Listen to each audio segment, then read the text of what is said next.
As the echoes of the Charmony Festival fade, the Inter-Astral Peace Corporation successfully establishes itself on the planet of dreams, with the nameless of the Astral Express becoming one of the planet's shareholders. Now, a grand spectacle is about to unfold yet again in this holiday resort famed throughout the cosmos. Starring the superstar of Epsilon and the head of the Oak family, the lead actor is Miss Robin. Featuring a special appearance from the stylish and witty Nameless, the Trailblazer of the Astral Express. With a powerful guest appearance from the charismatic and commanding director, Adventurine, one of the 10 Stonehearts of the Strategic Investment Department. Directed by the renowned Mr. Reca and his trusted companions. Lastly, exclusively sponsored by Old Odie, the head of the Alfalfa family, and a business tycoon of Penacony. And then there's Scott. Wait, who? You mean that IPC specialist who's good at mimicking animals? Okay, well anyway, the marketing development department is in on this too.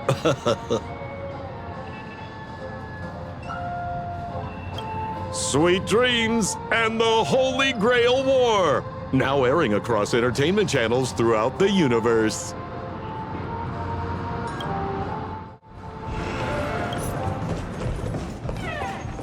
Huh? Isn't that Robin? What's she doing here?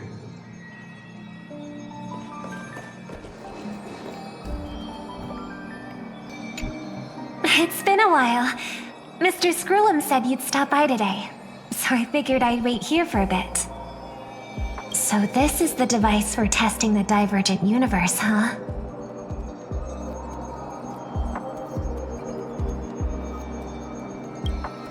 Sorry for just showing up out of the blue. The Astral Express's trailblazing journey is always a whirlwind, so I try not to disrupt your plans. I'm here today on someone's behalf, to bring you a gift. Do you still remember the Holy Grail War we had back in Penacony?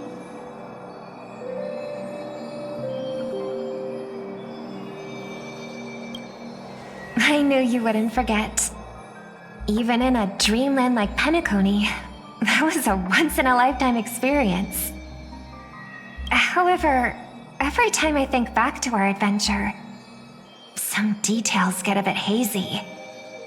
That so-called Holy Grail is such a bizarre curio. Old Odie gave me this Holy Grail as a token of gratitude for everyone who participated in the war. I wanted to display it on the Radiant Feldspar. He agreed, wholeheartedly saying, Ho ho ho ho! What better decoration for the Radiant Feldspar than a cup set to grant any wish? Talk about grandeur! Mr. Scrullum was entrusted to neutralize the power of the Holy Grail. Now it's just an ordinary dream bubble, stripped of its wish-granting properties. I've always wondered, if the Grail really could grant you a wish, what would yours be? A wish, huh? Feels like someone asked me a similar question during the Holy Grail War.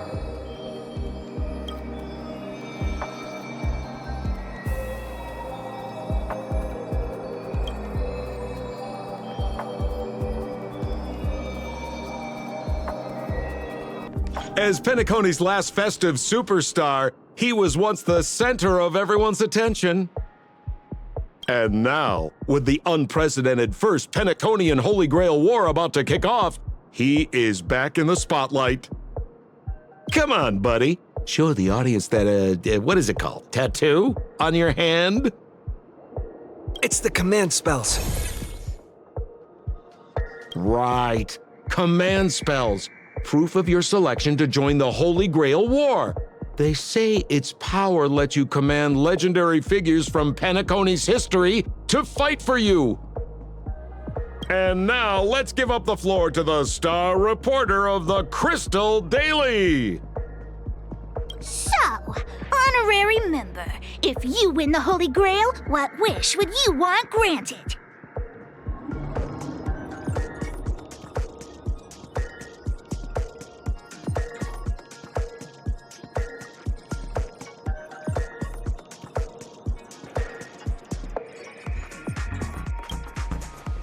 Whoa! Looks like our honorary member is dodging the question. Could it be they've got a secret wish they don't want anyone to know? Well then, do you think you've got what it takes to win the Holy Grail War?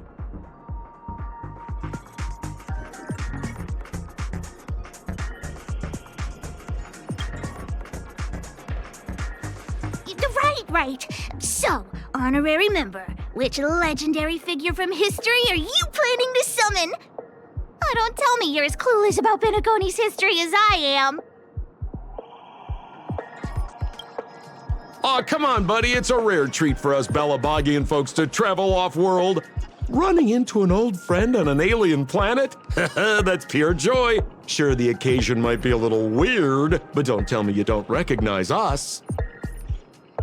I promised Pitch Dark Hook the Great we'd record every thrilling moment of this trip to the planet of festivities for the folks back home. And here we are stumbling upon you being interviewed for the Penaconian Holy Grail War. I see. I was just wondering why someone else was taking my job, considering our channel secured exclusive rights to this interview and broadcast. Security? Clear the area. We can talk this out. How about a collaboration? Hey, even the money-loving Alfalfa family wouldn't charge such a cute kid a licensing fee, right? Miss, consider it charity. Let this kid finish her social studies project. I mean, what's the harm in that, Assistant! Get these two out of here!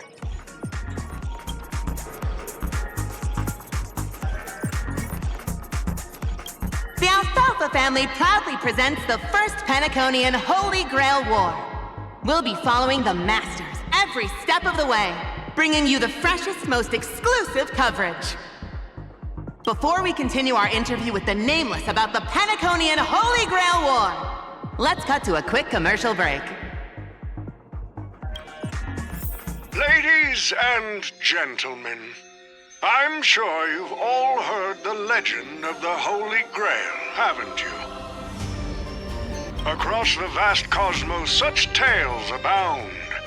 Seekers embarking on grueling journeys in pursuit of a miracle capable of turning their deepest desires into reality. Yet, only a rare few ever have the privilege of witnessing its existence firsthand. But today, I bring you all that very opportunity. I have brought the omnipotent wish-granting chalice, the Holy Grail, to Penacony. Of course, the right to make a wish is a privilege beyond measure. And like most competitions in life, if you want to claim your reward, you'll have to fight for it. The Holy Grail will summon heroic spirits, legendary figures from Penacony's rich history, and bring them back to life. And you, daring dream chasers, will become masters, commanding these servants in battle until only one survivor remains. Worried it sounds a bit violent? Afraid it might turn into another Tychean Robo-Ball competition with limbs flying and blood spattering everywhere? Fear not. Mark my words. In the sweet dream of Penacony, there is no such thing as death. Any violence you witness is nothing more than harmless spectacle. The only thing real is the prize of having your wish come true. After all, this is the planet of chasing dreams. Here in Penacony, anyone with a dream in their heart has a chance to make it a reality. Now, brought to you by the Alfalfa family and proudly sponsored by Soulglad, the high-stakes battlefield where dreams are on the line. The first ever Penaconian Holy Grail War. Let the games begin.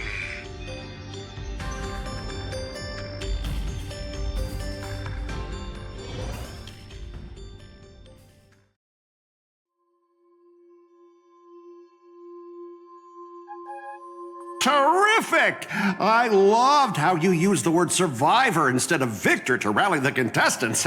Nothing stirs up a person's drive quite like the goal of simply staying alive, What an inspiring speech, Mr. OT! Even Louis Fleming himself couldn't have done it better!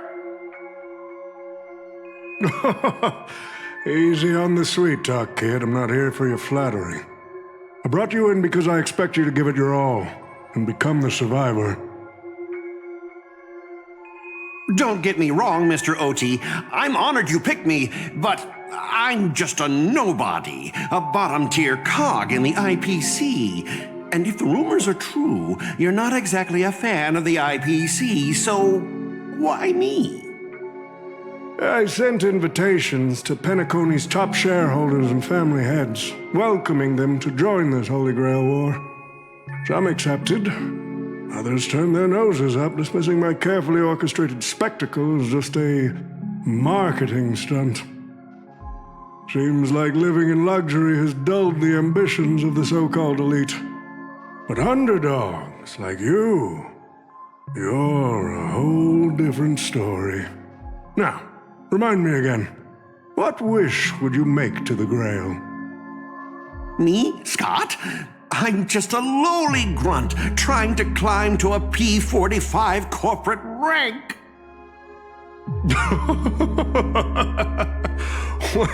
What a delightfully mundane wish. You aren't even dreaming of rubbing shoulders with legends like Diamond or something.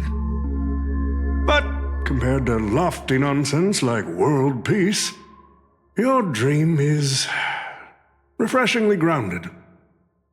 So, the Holy Grail, can it really grant my wish? Of course it can. Kid, the command spell branded onto your hand is proof of your qualification. You've also summoned a servant and witnessed their power for yourself. Well, we are in a dream world where ice cream talks, wine bottles sing, and instruments play themselves. A grail that grants wishes and legendary figures resurrecting from history? Not so far-fetched here, I guess. But here's the bigger question. If the grail is real, why are you sharing it? Why turn this into a show? Let's face it. If I were in your shoes, I'd keep it to myself, make my wish quietly, and get filthy rich. A sharp question, Scott. Let me put it this way. Picture an old man who survived 10 Amber Eras, navigated countless conspiracies and power struggles, accumulated an endless fortune, and climbed to the absolute pinnacle of Penacony. Now tell me, what's left for such a person to wish for? More money and power? No one ever thinks they've got too much of either, right? I don't know. You tell me, Mr. OT.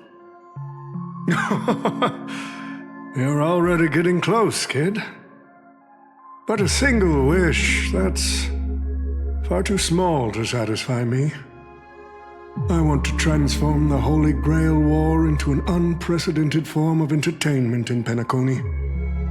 Imagine meeting historical legends, summoning them as servants to fight for you, and finally making your wildest dreams come true. This will be Penacony's next grand spectacle, standing alongside the Charmony Festival as a beacon for the universe's attention. Dreamers and wealth beyond measure will pour in, far more than ever before. and for the first ever Holy Grail War. What story could be more compelling than the wish of a nobody coming true? Understand now? Ah, I get it now. Don't worry, Mr. OT. I won't let you down. As a lone wolf, I've learned how to survive, no matter how desperate things are. But I'm not gonna lie, Mr. OT. Just now, during that broadcast, I saw someone who's dragged me down to rock bottom more times than I can count. Funny how fate works. He's here on this battlefield, too. Let me guess. You mean that nameless from the Astral Express? A real showboat and a tough competitor, I'd say. Oh yeah, in terms of pure strength, the old me couldn't compete with that monster and his crew. But the person I am today, I'm not the same man I was back then. As a master, survival hinges on using your summoned heroic spirits, your servants, wisely, and utilizing their noble phantasms. Isn't that correct, Mr. Reca? While the Holy Grail War is ongoing, please address me as greedy, producer. Actually, during this war, he should call you by the code name Assassin.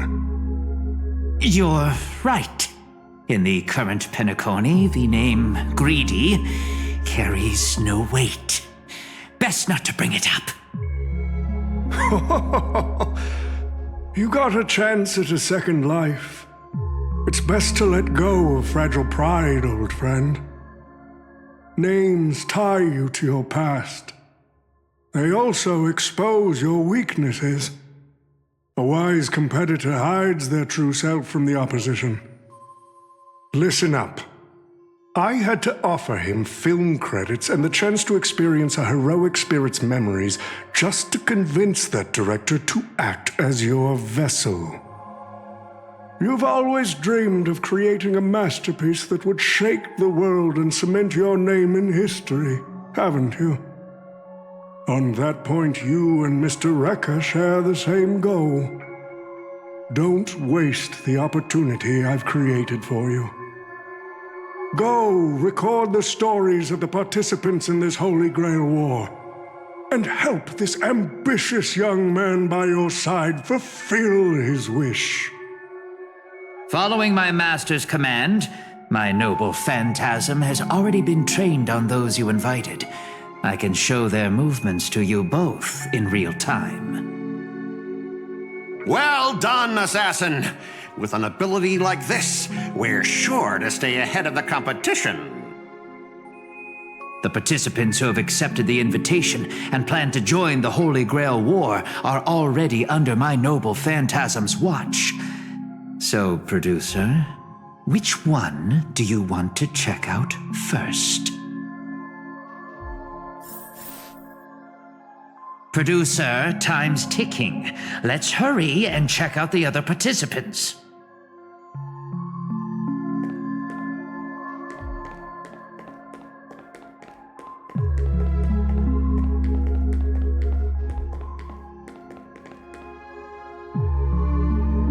Mr. OT, summoning a servant this early, isn't that a little against the rules? I didn't realize our producer cared so much about the rules. You bet I care about the rules. It's fun to break them in the heat of the moment, but if trouble comes knocking afterward, we're the ones who get hurt. Rest assured, for this Holy Grail War, I have the final say on all the rules.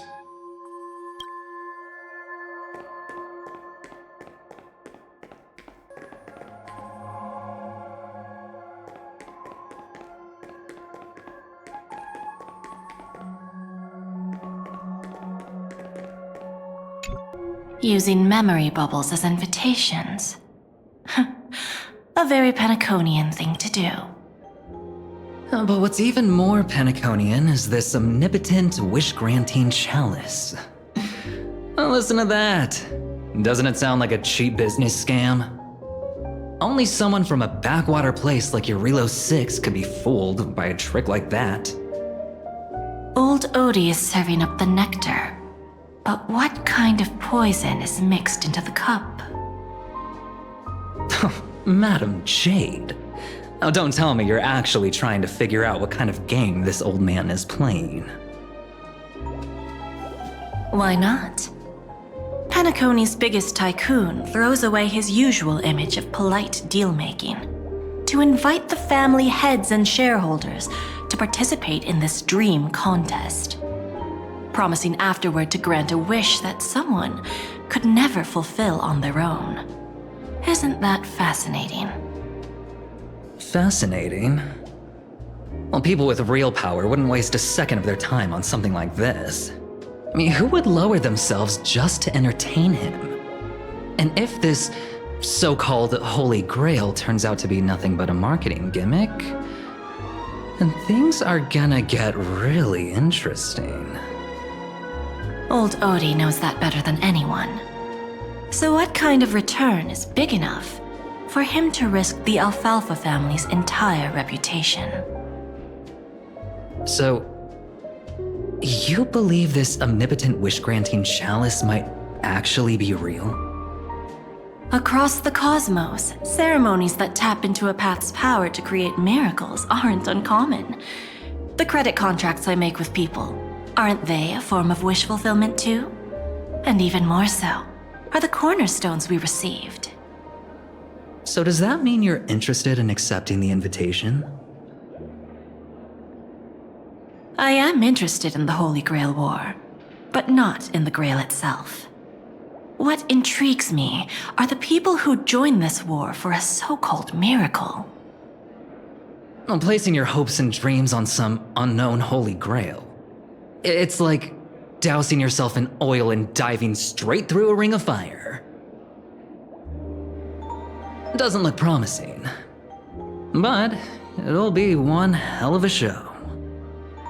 And more than that, it's the perfect opportunity to watch and make connections.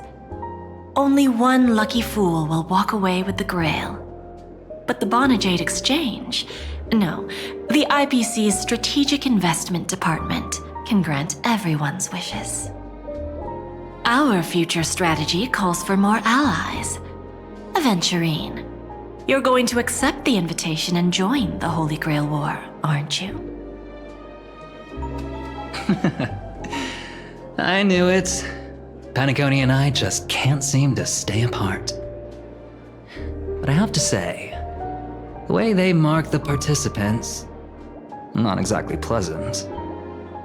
Speaking of allies, a certain someone has returned to Penacony. Obviously, we can't have any official dealings with him. But since you've exchanged intel before, there's a little trust between you two. I want you to use this Holy Grail War as a chance to strengthen that trust. As you wish. Wait, you're telling me the Strategic Investment Department is joining too? What's wrong, Mr. Scott? As a member of the Marketing Development Department, their reach shouldn't extend to you, right? That's right, Mr. OT. Besides, with you backing me up, even Louis Fleming... Let's just let Louis Fleming rest for now. Mr. Scott, the IPC is just one of many choices in this vast cosmos. Sometimes you need to fight for your own shot at greatness. I've got high hopes for you.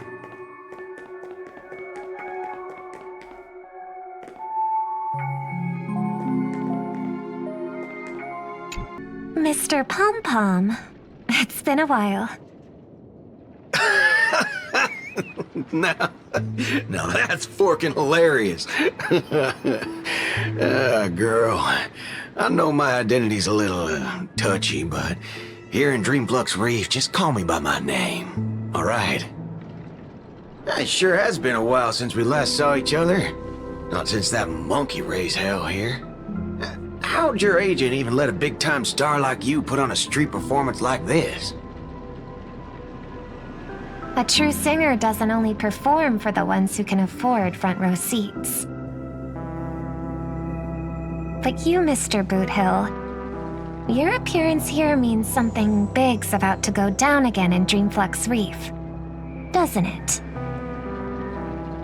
Hey now, don't go making me sound like some kind of walking disaster siren. You've heard of the Holy Grail War, right? The ads are everywhere, and nobody in Penacony could have missed it. Wait, are you telling me you're joining the Holy Grail War? Oh, why do you sound so shocked? Am I not supposed to? That's not what I meant. Or maybe that is what I meant. As far as I know, only the family heads, IPC execs, and the Astral Express crew received invitations to this Holy Grail War. Basically, the decision makers of Penacony. And ain't I Pom Pom, a member of the Astral Express? That's not what I'm saying. Relax. I'm just messing with you. For some reason, that old man went and sent an invitation to Dreamflux Reef, too. Micah figured things might go down the same way as they always do. The folks up top have their fun, and the people below take the hits. So, he sent me the invite. Said I might be interested. I see. So Mr. Micah's asking for your help in his own way. Makes sense. I mean, after all, I'm a two-time hero of Penacony. Sunday, the monkeys. Dadgum my stupid mouth. Why'd I bring that up? Sorry. Listen, I don't care about any muddle-fudging Holy Grail, but a Holy Grail War, now that sounds dangerous. Yeah, I get that feeling too. Summoning dead guys from their graves to duke it out, winner takes all. That sounds like something those IPC shirtbags would come up with. No heckin' way I vibe with that kind of setup. But since I took Micah's request, I gotta see this through. Make sure things don't spiral out of control. Alright, time to get prepped. Up next, per the invite's instructions, summoning the heroic spirit. See ya. That guy, that's the one in criminal Boothill. Mr. OT, sir, can't you revoke his qualification? Letting a criminal join the Holy Grail War is way too dangerous. What if he wishes for every single IPC employee to drop dead? That'd be the end of us. Kid, you're basically admitting you think that cowboy is going to win the whole thing. Where's your confidence?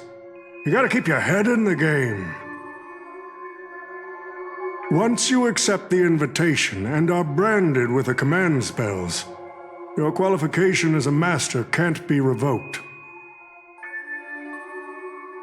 Then we should send out the bloodhounds and take that criminal down immediately!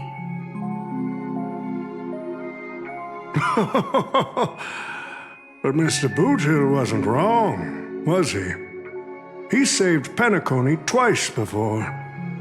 If we jump the gun and hunt him down now, that wouldn't be very tactful. Why are you so scared of this guy, Scott? Let's just say there's some personal history. He's got a particularly brutal way of handling my department's people. Oh, then isn't this your perfect shot at vengeance? Win this war, and you can bring that cocky cowboy crashing down yourself. Don't worry, Mr. OT. Forget a small fry like Boothill. If the traps are set right and the schemes are airtight, even Louis Fleming wouldn't be able to escape. Good. That ruthless streak of yours reminds me of my younger days.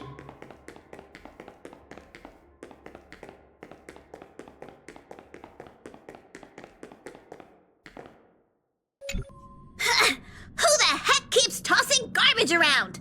The next passenger Pom-Pom catches littering is going to have to write down the train's sanitation rules 100 times. Huh? The first penacony and Holy Grail War? Inviting the Astral Express to join? Sounds like the kind of spectacle that might interest you. Seems like he's not around. Maybe I should pass this to March and Don Hong instead. Wait, why is there graffiti on Pom-Pom's hand? Ugh, it won't come off! Who's behind this prank? The world's turned upside down. Even the animals on the Astral Express can enter this tournament. Mr. Odie, should I take care of this first? No need. Letting a contestant like them compete just makes things even more interesting.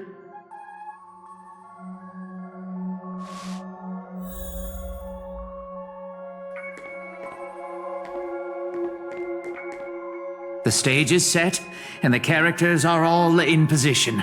But, Master, for you and me, this Holy Grail War comes with a few complications. Yeah, the competition this time is no joke. No, what I mean is, if you look at the backstories of the participants, they generally fall into 3 categories.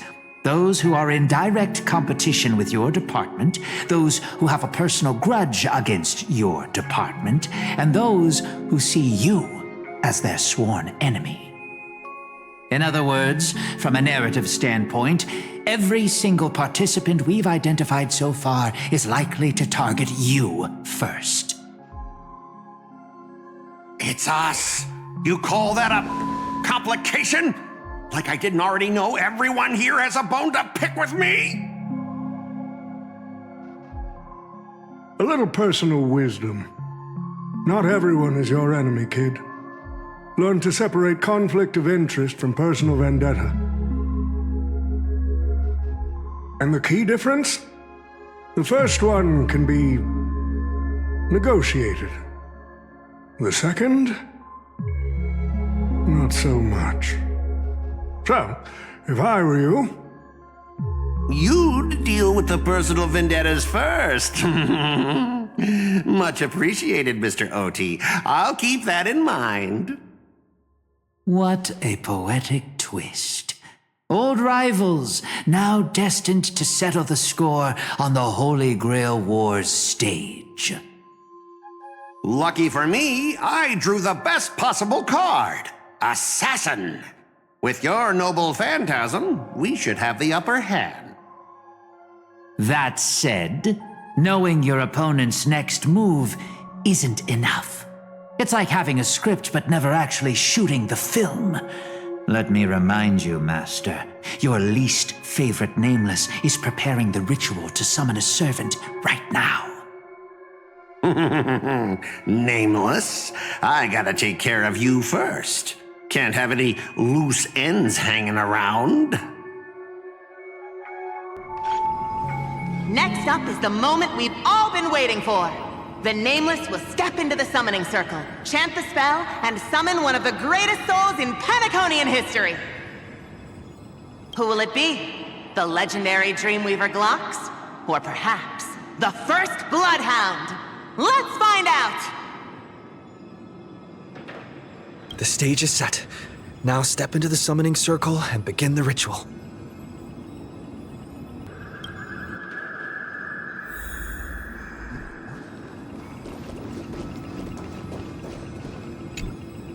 All right, let's begin.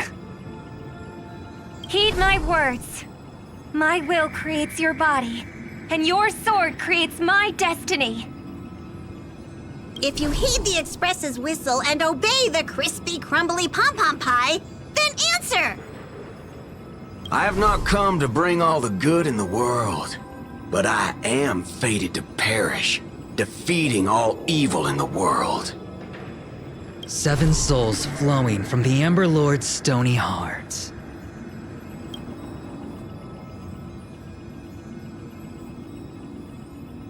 Come forth from the circle of binding, guardian of the scales.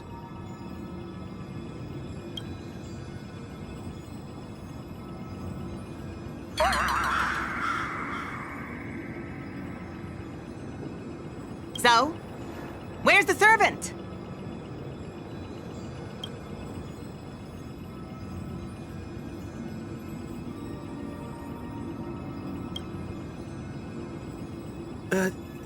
Where's my servant? Oh, I wish I could capture this pathetic little moment of yours and pass it down as a family heirloom for generations. I was actually worried you'd luck out and summon some terrifying servant. But turns out you're just plain cursed. Compared to you, even I seem less of a lone wolf now that I have a servant. Maybe I should let you borrow the title for a couple of days.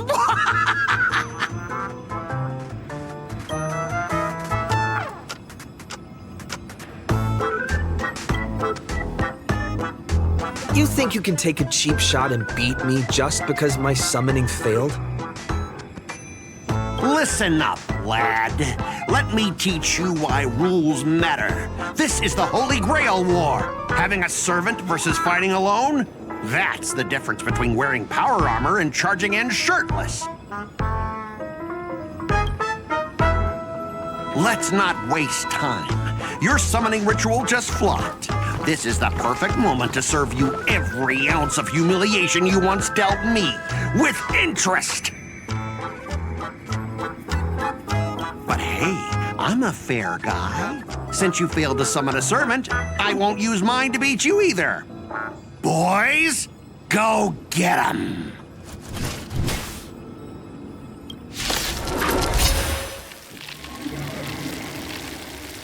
Specialist Scott! You never said the enemy was this strong! Way out of our league! Don't forget to file my overtime pay! You idiot! Hold the line! Let's improvise. Open sesame. Endless riddles. Nothing but a void. Expand your thinking. Glimpse the unknown.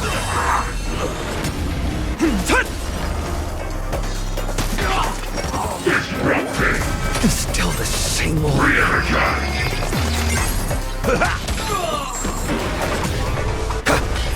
Open sesame. It's nothing. My friends, indulge yourselves! Let the show begin!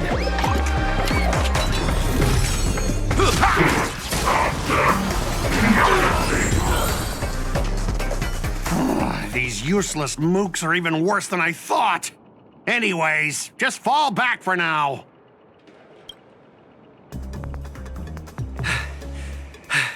Scott, that's all you've got?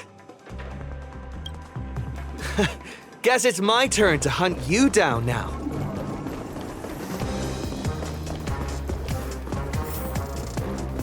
A will of metal. Take a look. This is... You really had the guts to chase me down, huh? What a shame. Your Holy Grail War ends right here. Target is in position. Ready, assassin? Ready to roll, producer. A blood-splattered interstellar slasher comedy. Action! What are these things?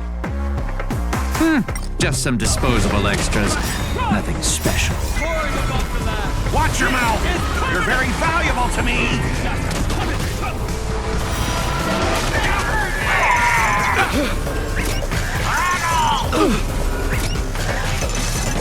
Catch up. Dreams do come true.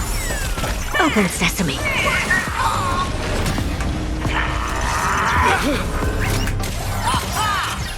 Let the show begin!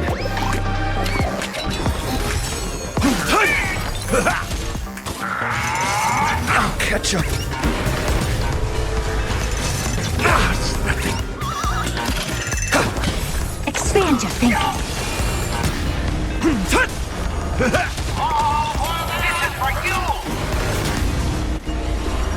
Dreams do come true. Open sesame. Let's improvise. Until I yell cut! These extras will keep performing forever! If I can't kill you, I'll exhaust you! まったく素人が聖杯戦争に参加するとは世も末だぜ。いや、とっくに末だ。誰だお前は。よく見とけ。こういう時こうするんだ。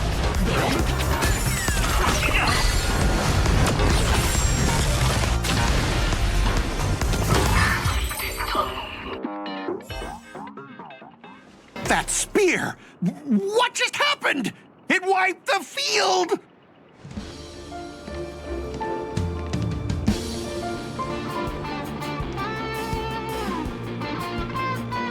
Don't tell me this guy's your servant! Assassin, do something! Someone's crashed the set, producer. I'm not built for frontline combat, and that guy is bad news. So, how about we take the smart approach and run?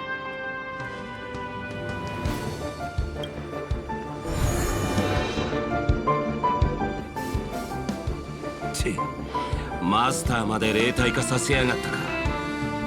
アサシンってクラスはどうにもいけすかねえ技を持ってやがる。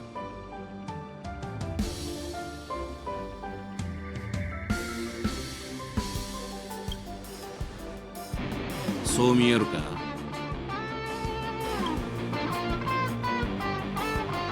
俺はランサー。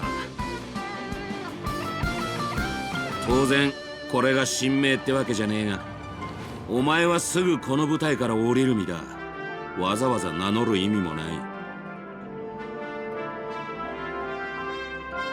あばよ、サーバントを召喚できなかったマスターさん。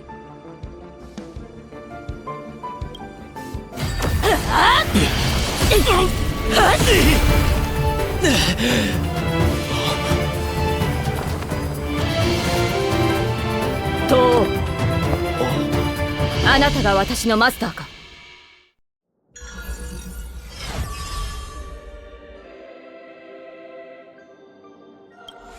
てめえ、最悪な再会だな。同感だ、ランサー。私がいる限りマスターに指一本触れることは許さぬ。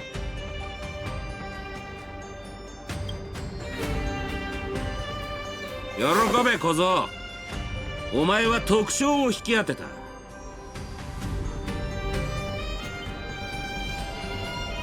もう安全です、マスター。怪我はありませんか？過去の聖杯戦争で幾度か刃を交えたことがあります。彼とは敵対することが多かったものの、悪人ではありません。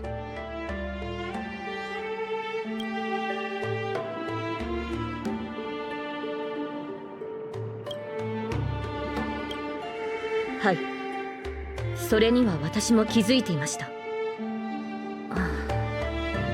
限界の際、聖杯は今回の聖杯戦争に必要な知識を授けてくれました。しかしそこには難解な概念が多く含まれており、ここは私の知る世界とは全く異なっているようです。ああ、そういえば自己紹介がまだでしたね。申し遅れました。私はセイバーのクラスのサーバント、名をアルトリア・ペンドラゴンと言います。セイバーと呼んでくださっても構いませんし、周りに人がいなければ神名で呼んでいただいても結構です。かつてキャメロットの騎士王として知られていましたが、その地については何もご存じないですよね。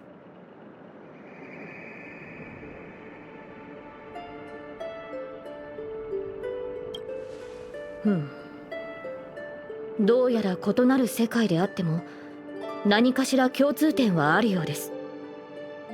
こちらのキャメロットは今どのような状況なのでしょうか。残念だけどもう滅んでるんだ。でも生き残った人たちもいる。友達のグネビアって子がそこの出身なんだ。確かランスロットっていうお兄さんもいたっけか。え、グネビアの兄上ランスロット、血がつながっているのですか。いえ、それはひとまず置いておきましょう。どうやら異なる世界の間には随分と大きな違いがあるようです。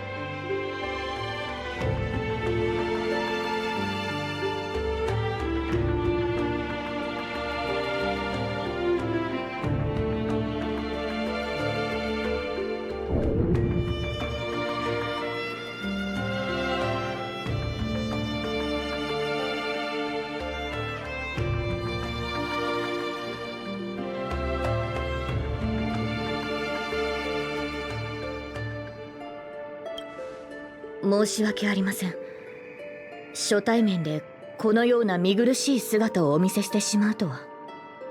マスターには感知できないかもしれませんが、この世界にあるマナの量は微々たるものです。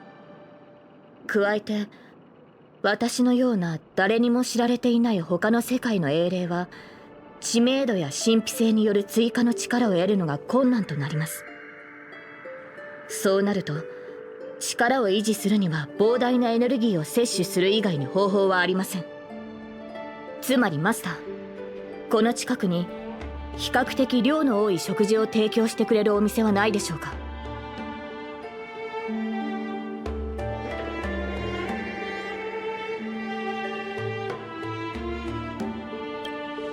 失礼しました。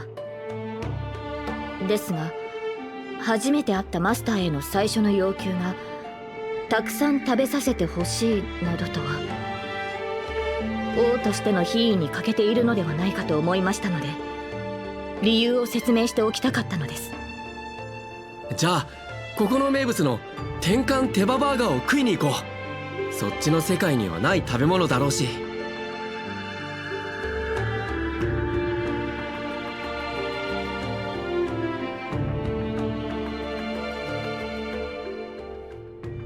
不運と強運の間を渡り歩くギャンブラーの僕でも今回のドローはさすがに。そうか、俺は結構気に入ってるぜ、あんたのサーバント。ルールを守るし、きちんとお互いの領分をわきまえてる。背中を任せる相手としてはあんたらみてえな腹に一物抱えた連中よりもよっぽど信頼できんだろう。確かに素晴らしいサーバントのようだけど、君ピノコニーの歴史上の誰なのかな。親愛なるマスター、この冗談のような世界と私に何かつながりがあるように見えるか。どうやら彼も別の世界から来たようだ。君のサーバントと同じようにね。こちらとしては安心したよ。この水星無視の派手な世界がかつて私がいた世界の未来ではないと知れて本当によかった。ロリポップがよそ者二人が揃って他の世界のやつを召喚するとはよ。なんだ、聖杯戦争ってのはよそ者を差別でもしてんのか。3機だ。他の世界から来たサーバントは3機いる。奇遇だな、クフーリン。返り討ちにあって帰ってきたか。顔を合わせるなり神名を口にするとは。てめえ礼儀ってもんを知らねえのか。別に問題なかろう。この世界では誰も君や私のことなど聞いたこともないはずだ。無論エリンの名もクランの猛犬の異名もだ。だがそれは俺たちがこの世界の英霊に対して不利な立場だってことを意味する。ここは奴らの世界だ。血のりがあるのは向こうだろうよ。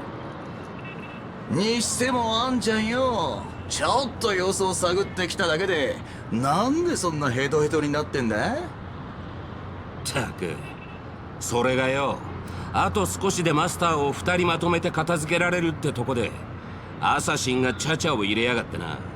逃げられちまったのさ。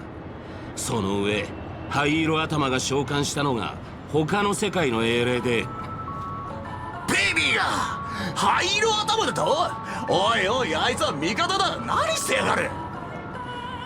お前がムカつく奴らを始末してこいって命令したんだろ？今度会ったら誤解を解かねえとな。あ？待てよ、あいつの英霊もあんたらと同じで他の世界のっつったか。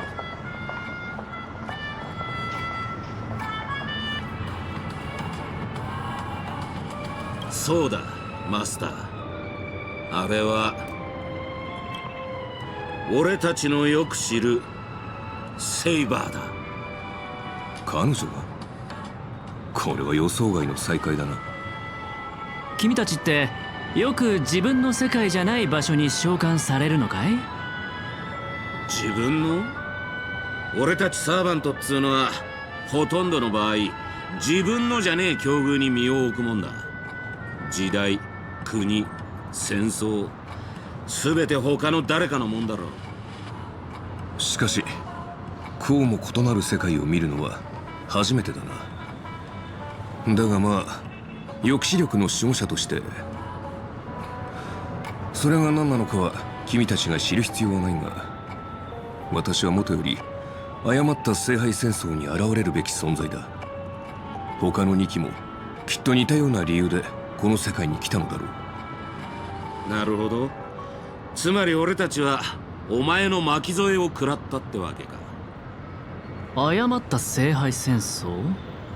君たちの世界じゃ聖杯戦争とはありふれた儀式で、それをオーディが間違ったやり方で行ってしまったという意味だろうか。俺たちの世界でもありふれたとは言えねえな。だが間違えたのは確かだろう。何より聖杯ってのはおもちゃじゃねえんだ。特にお前らみたいな魔術の何たるかを知らない奴らがむやみに触るとやけどする。今回俺たちの肉体は魔力で構成されてすらない。そこで俺の推測だが、おそらく聖杯は魔術と似た性質の何かを利用して疑似聖杯戦争を構築したんだろう。改ざんされた儀式、占有された聖杯、儀式に参加する主催者。ランサー、これ以上言う必要はあるまい。ああ、黒幕って大声で叫んでるようなもんだ。だが少なくとも今回のマスターは霊樹を乱用するやつじゃないようだ。なら話は簡単じゃねえか。全員でこの聖杯戦争を主催しているラブリーな年寄りをとっ捕まえりゃいい。いや、もしそれが奴の策略でこちらの戦力をおびき寄せて一網打尽にするつもりだったとしたら。たく、面倒だがしょうがねえ。ここにいる連中で正式な魔術の鍛錬を受けたのは俺だけだ。相手がどう構えているのか探ってきてやるよ。その目的もな。その間隠れててもいいし、攻撃を仕掛けても構わねえ。少なくとも今のところお前らの身を脅かすほどの手だれはいないはずだ。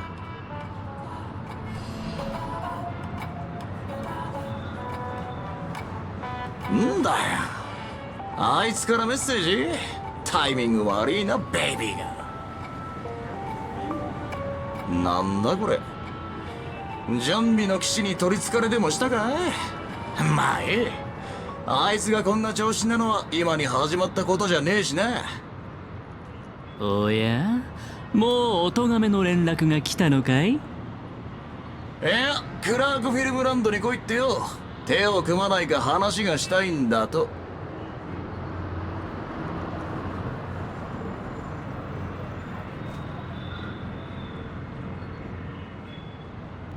英霊というのはももっと特別な見た目をしているものかと思っていたのだけれど。私の姿は本来このようなものではないのですが、申し訳ありません。今はこの凡庸な姿しかお見せできないようです。召喚に応じて参りました。キャスターのサーバントです。神名を名乗りたくはあるのですが、口にしようとするとこうなってしまいまして。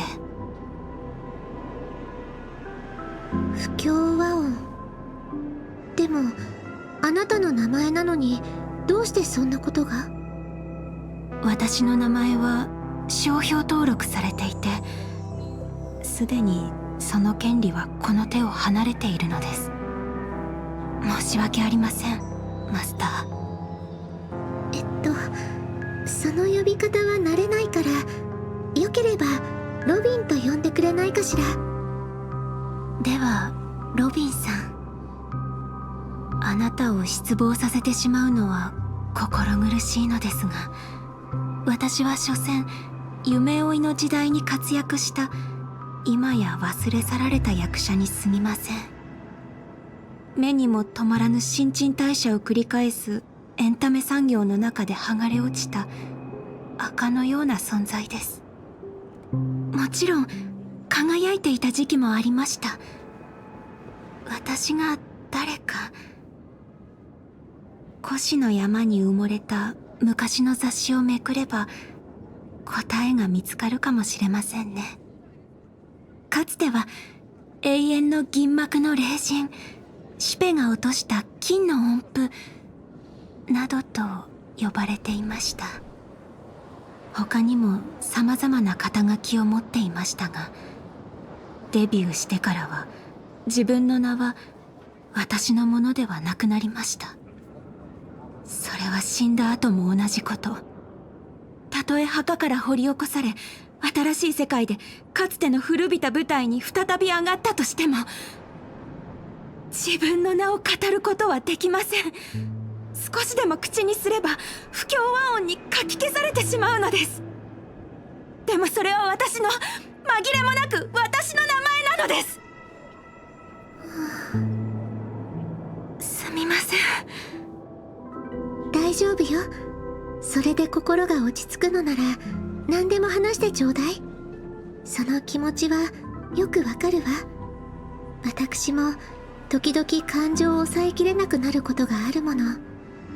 でも舞台の上でスポットライトを浴びている時、演者である私たちは無理をしてでも平静を保つしかないのよね。ところで名前が使えないのなら何とお呼びすればいいかしら。聖杯によって与えられたクラス名、キャスターはいかがでしょう？いいえ、そういうのはあまり好きではないの。与えられた名前ではなく、あなたが自分で選んだ名前がいいわ。ロビンさん、ありがとうございます。でしたらしばらくの間ノーツガールとお呼びください。生きていた頃はこうも感情的になったことはなかった気がします。おそらく欠けた霊気が性格に何かしらの影響を与えたのでしょう。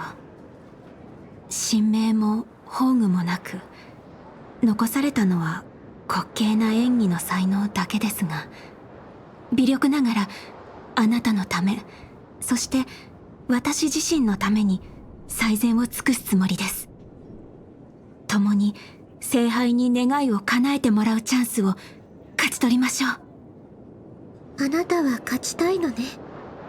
でも私が思うに、この戦争における唯一の勝利は戦争そのものをなくすことにあるんじゃないかしら。それは武器ではできないこと、歌があって初めてできることだと思うの。人々は戦争をなくそうと努めた者よりも、戦争に勝利した者しか覚えていないのが世の悲しい常ですが、しかしいずれにせよ舞台の公演は主演一人だけでは成り立たないのと同じように、戦争をなくすにも勝利をつかむにも盟友が必要です。ええ、私もちょうどそのことを考えていたわ。現状聖杯戦争の参加者には少なくとも2人信頼できる友人がいるの。その1人に情報交換をしようとメッセージを送っておいたわ。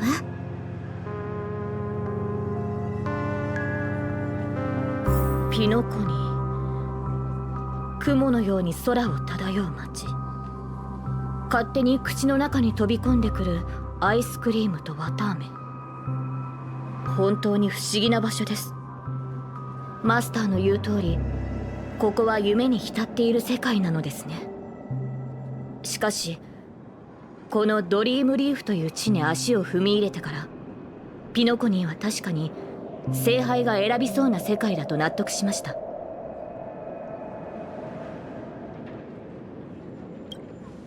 どんなに豪奢な宮殿にも人目のつかない片隅には埃が積もるものです。そこには忘れ去られた人々の満たされていない無数の願いがひしめいている。だからこそ聖杯はここに降臨したのでしょう。ドリームリーフの存在がピノコニーは夢の地ではなく現実の誇張された投影に過ぎないことを証明しています。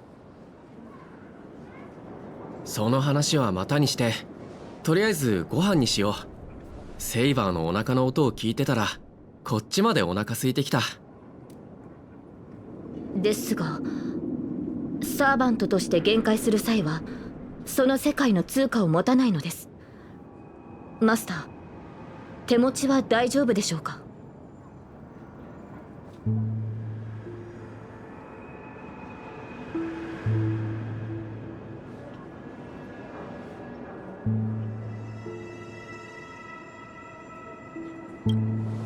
それはよかった。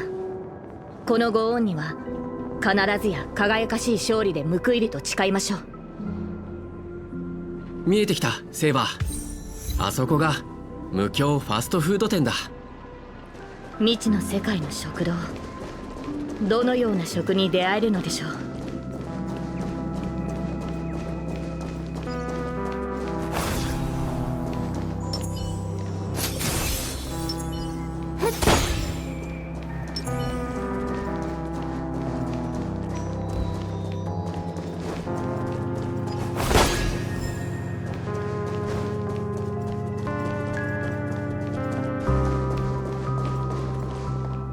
いらっしゃいませ。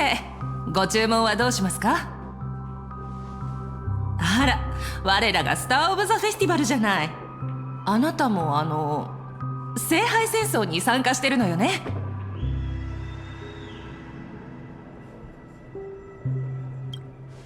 もう2までってどういう意味？ドリームリーフって情報が早いのよ。お隣のそちらが召喚した英霊ね。ねえ英霊さん、あなたもピノコニーの歴史上の人物なのよね。一体誰なのかしら？申し訳ありません。聖杯戦争において神明は極めて重要な情報のため教えることはできないのです。へえ、そうなの。大事なレシピを秘密にしておくのと一緒ね。ところでこちらのお店の看板料理は何でしょうか？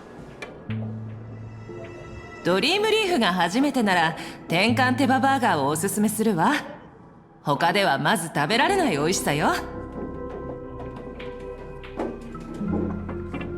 うちのパンとその他の食べ物は全て純粋な有機記憶域農地で作られた原料を使ってるわ。それらが育つ土壌には有害な感情が含まれていなくて。ありがとうございます。ではその転換手羽バーガーを。よし、100個くれ。ええ、かしこまって100個？本当に？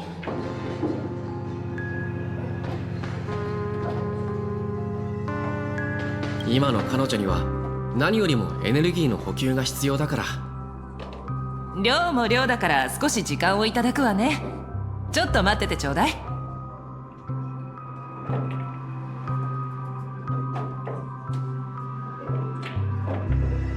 そういえばセイバーは聖杯に何を願うつもり？幸運にも勝利をつかむことができたなら、私はこの話は後にしましょう。マスター、サーバントが近づいてきています。転換手羽バーガーを2つ、それからスーサ水を2本。ノーツガールさん、これでいいかしら？ええ、ですが落ち着いて食事を楽しめそうにはありません。すぐそこにサーバントがいます。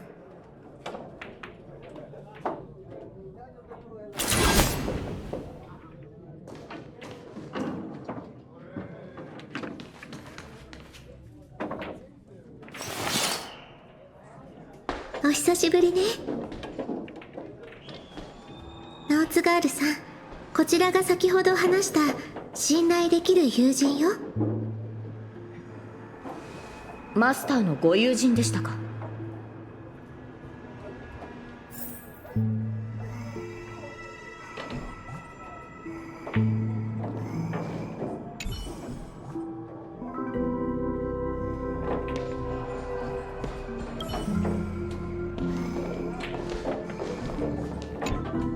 店主さん、こちらのお二人のお代は私が持つわ。それから静かに食事ができるよう手配をお願いできないかしら。お礼にチップは弾ませてもらうから。ええ、料理を持っていく時以外邪魔が入らないようにしておくわ。そちらのサーバントさん、少し殺気を収めてはいかがでしょう。いつまでも剣に手をかけているとなると、こちらもロビンさんを守るために相応の行動を取らなければなりません。我々は今聖杯戦争中です。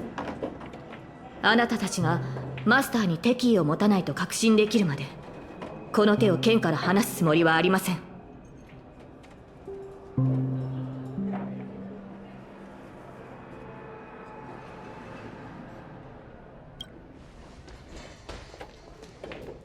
お話中ごめんなさいね。ご注文の料理をお持ちしたわ。喧嘩するならお腹いっぱい食べてからでも遅くないでしょ。とりあえず食事にしよう。賛成です。こんなに注文していたの？お腹いっぱいになって二人とも落ち着いたみたい。やっぱり食事の席は話し合いの場にぴったりね。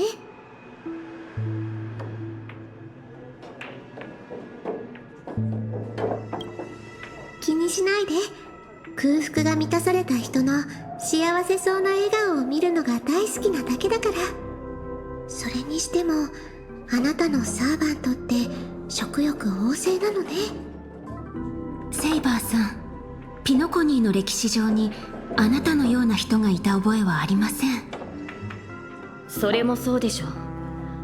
私はピノコニーの人物ではありませんから。もっと言うと、あなたたちがいる世界の歴史にも存在しません。お話の意味がよく見えないのだけれど。私は別の世界に存在した王国、ブリテンを治めていた騎士王です。ピノコニーの歴史には存在しません。そのため本来であればこの地の聖杯戦争に召喚されるはずはなかったのですが、しかし今回の聖杯戦争には少なくとももう一機私と同じ世界から来た英霊がいます。初歩的な質問で申し訳ないのだけれど、あなたたち英霊は一体何者なのかしら。本当に歴史上の偉人が亡くなった後の魂なの？英霊とは歴史に名を刻んだものです。そうひとまず解釈していただいて構いません。聖杯の召喚に応じ、英霊は魔力で構成された肉体で限界します。また生前の逸話をもとに再現された切り札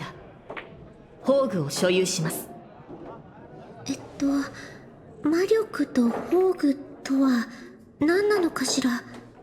そのようなものが本当にこの世界に？この世界は神秘が極めて希薄な場所のようです。私の知っている魔術も大半が力を発揮しないでしょう。ですので今回の聖杯戦争はこれまでのものと大きく異なっています。私の体を構成しているものは魔力ではなく別の基礎的な要素のようです。それからそちらのノーツガールさんはキャスターとして私よりも現状を把握しているのではないですか？生前の私は偉人とは程遠い人物でした。英霊として召喚されたことに私も驚きを隠せません。セイバーさんのように頼もしくもなければ自分の神明さえも失っています。私のような力のないサーバントがマスターのために一体何ができるというのでしょう。ノーツガールさんだとしても英霊として聖杯に召喚された以上、あなたは自分の物語を歴史に刻んだことを意味します。それに聖杯戦争において英霊の力は勝利を目指す上での絶対条件ではありません。ええ、その通りだと思うわ。以前兄様がこのように話していたことがあるの。ピノコニーに伝説はあれど英雄はいないと。兄様からするとピノコニーの歴史に名を残す偉人も伝説に登場する英雄もその姿は後世の人々が脚色したものに過ぎないそうよ。それらはショーウィンドウに飾られた退屈を紛らわすための商品で、夢でさえリアリティショーの景品になり得てしまう。けれど今この瞬間、他の世界から来たセイバーさんも過去から来たノーツガールさんもちゃんとここに存在している。決して誰かに脚色された商品ではないわ。マスター、慰めてくださってありがとうございます。ですが神明が封印されている以上、セイバーさんはおろか他の敵からあなたを守ることすら難しい状況。夢を叶えるとなればなおさらです。私はオーク家に残された唯一の指導者であり調和の調律師よ。あなたが思うほど脆くないわ。それに今さら聖杯に託すような願いなんて持っていないの。マスター、一体何を言っているのです？聖杯に託す願いがないならなぜ霊樹を受け入れ召喚人を使って私を呼んだのでしょうか？私も最初は半信半疑で参加を決めたの。この胸にある漠然とした願いを叶えられるんじゃないかと思って。かつて兄様は自分の願いのために強大な力を呼び寄せ、ピノコニーを眠りの中の理想郷に仕立て上げようとしたわ。でもそれは失敗し、贖罪の道を歩むことになった。あの儀式がもたらした影響は今もピノコニーの人々の心の片隅に残っている。できることなら聖杯の力でそういった方たちの傷を癒し、兄様が犯した過ちを償いたかったの。でもその考えは間違っていたみたい。ノーツガールさんを限界させた聖杯には何かしらの力がある。そんな得体の知れないものに漠然とした願いを託すのは危険極まりないことだわ。誰のためであろうと私の願いは独りよがりなものよ。それは兄様が願っていたことと何も変わらない。ごめんなさい、ノーツガールさん。あなたを召喚した瞬間、私は理解したの。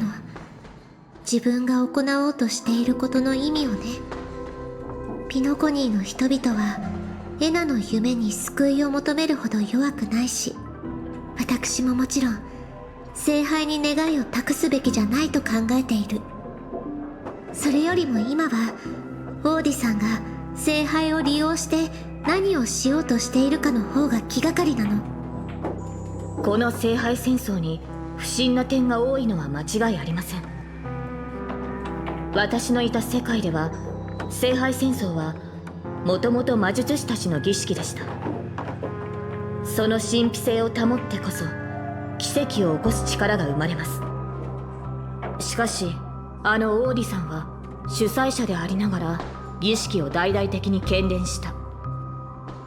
このように神秘性のかけらもない儀式は本来成立しないはずです。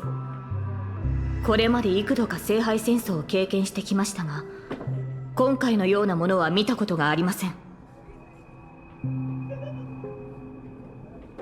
ですから慎重を期すべきかと。マスターはどのように考えますか？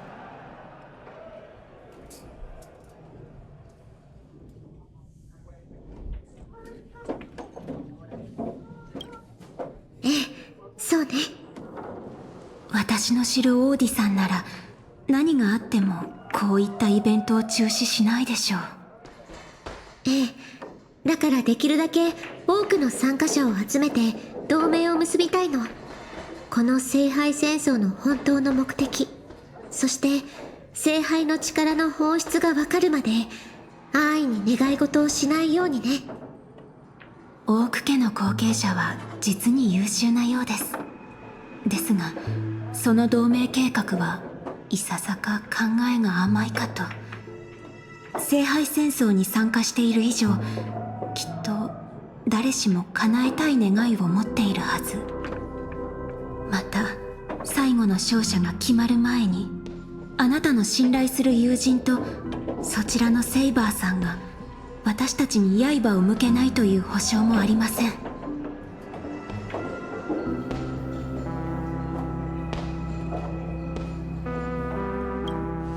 とはいえ今はひとまず指示に従いましょう。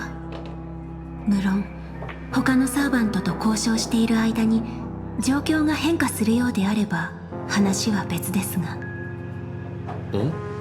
ブートヒルからメッセージ？ずいぶんなかったらしいな。私のところにも届いているわ。一斉送信みたいね。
このメッセージ、本当にブートヒルさんからかしら。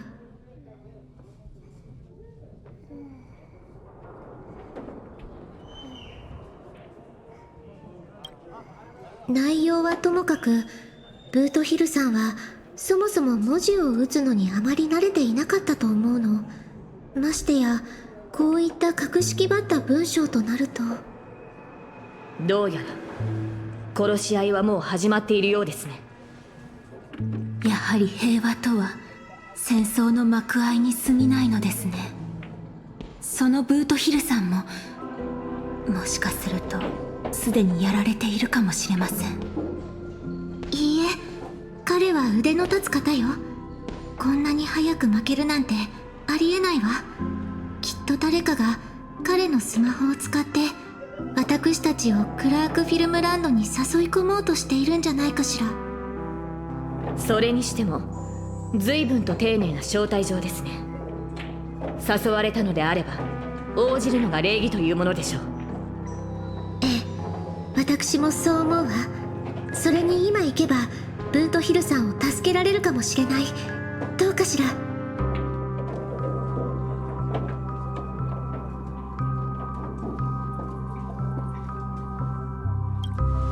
私もそう信じているわ。いずれにせよこれはブートヒルさんと手を組むきっかけとなるはずよ。十中八九相手は罠を張っているでしょう。しかしそのリスクを負ってでも救援に向かわなければ我々は2人の盟友を失い以降の戦いが不利になる恐れがあります。よし、早速行こう。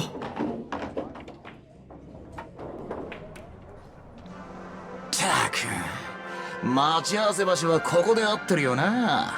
あいつどこほっつき歩いてやがるんだ。いや、なんか妙だ。まさか俺らが来る前に誰かにやられちまったなんてことはねえよな。率直に言ってあのセイバーをたやすく倒せる実力者がここにいるなら私たちでは太刀打ちできないだろう。ひょっとしたらカンパニーの人間が一緒にいるのを不審がってるんじゃないかな。それで物陰に隠れてこちらの様子を伺ってるとか。なんだ、君たちはかつて敵同士だったのか。昨日の敵は今日の友だってこともある。そうだろカーボーイ。カンパニーの人間はともかく一緒に視線をくぐり抜けてきた俺のことは信じてくれたっていいだろ。こっちは何も企んじゃいねえ。そろそろ顔を見せたらどうだ。協力の話をしよう。声を張っても無駄だろう。ここに来るまでにいくつか可能性を考えはしたけど、どうやら最悪なのが当たってしまったようだ。どこぞのラブリーがこの巡回レンジャーを騙そうとしてるってわけか。おい、愛に飢えたベイビーたち、耳の穴かっぽじってよーく聞きやがれ。あんたらが何者で何を企んでるかは知らねえが逃げられやしねえぜ。さっさと姿を見せたらどうだ。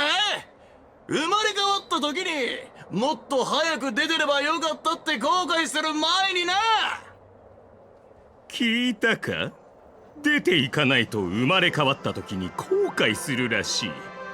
さすがはカンパニーに高額な懸賞金をかけられた指名手配犯だ。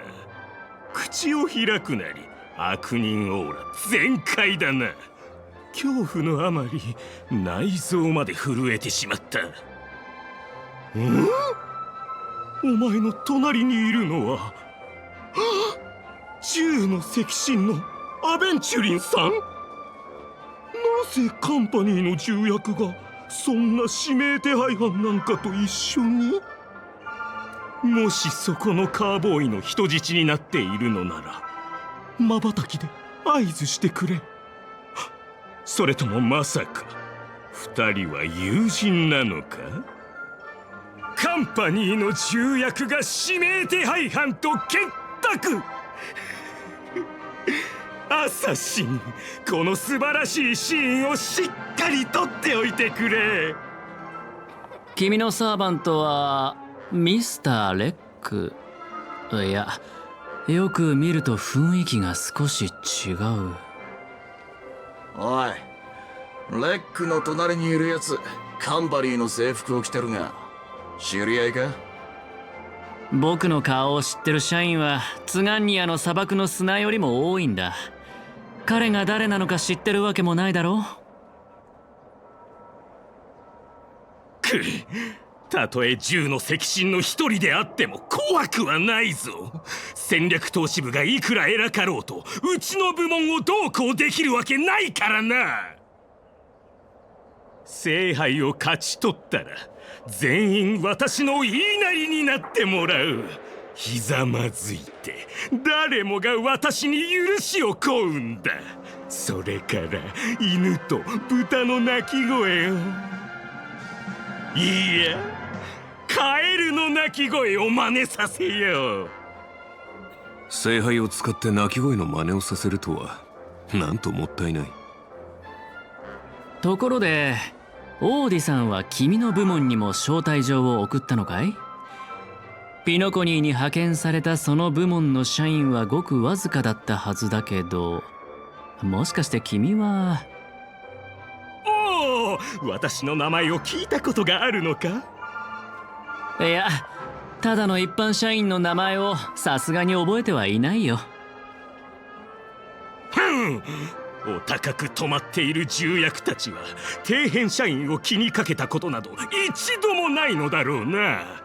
たった一つの指示で私を泉州という野蛮な地に飛ばしたと思ったら、今度はピノコニーと来た。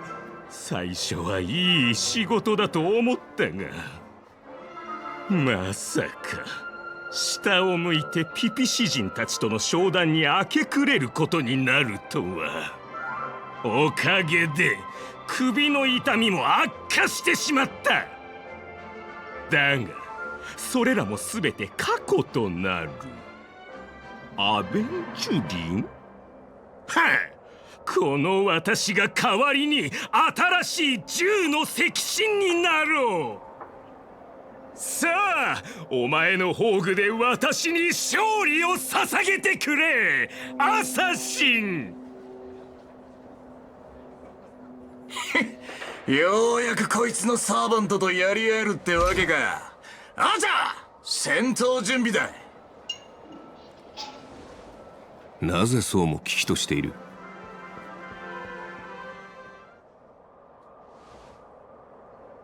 撮影は始まった。役者たちよ、位置についてくれ。さあカメラを回してあの時代に戻ろう。ザ・サイレント・ホラーショー、アクション。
その顔が見たかった。私にもて遊ばれるその間抜け面が。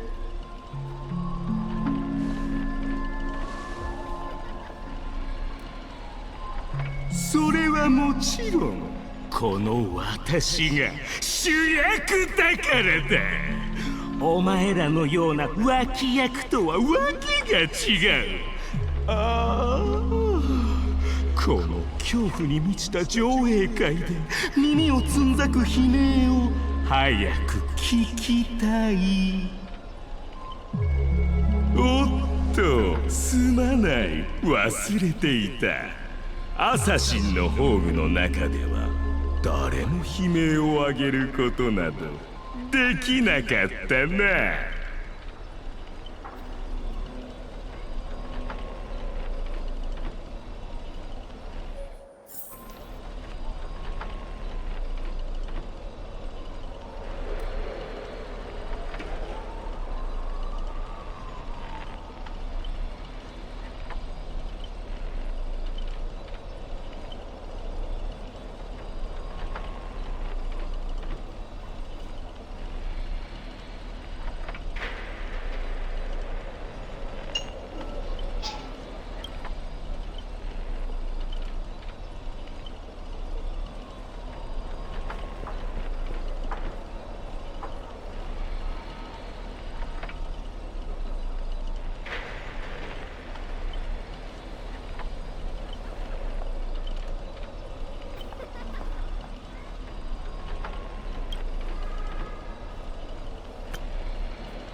このスコートのテリトリーに入った以上、そう簡単に逃げられると思わないことだ。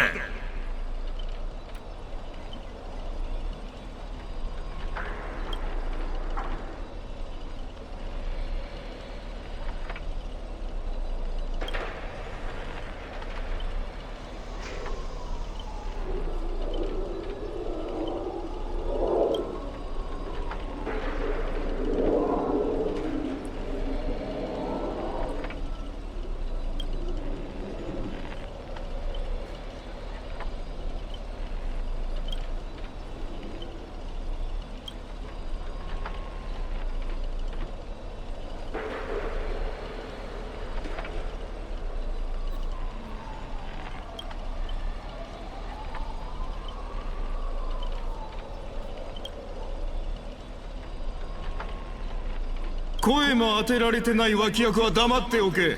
観客たちの時間の無駄だ。それでは第1幕アクション。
ア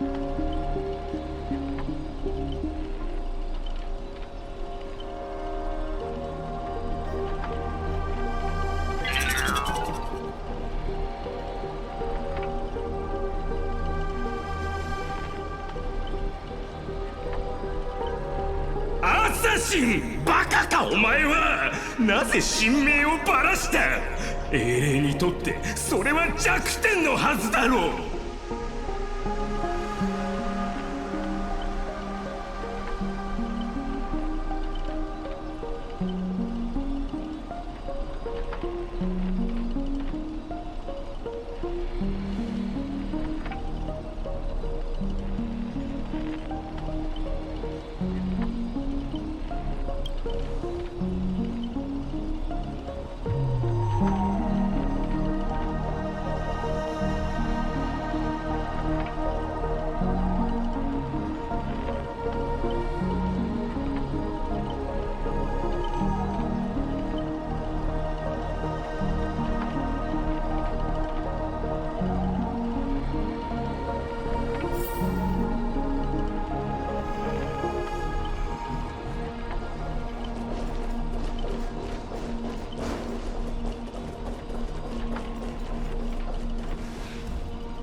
逃げようとしたって無駄だぞ。主役である私がお前たちを見逃すと思うか？ As the star of this film, I'll be the one to personally tear you all apart limb by limb.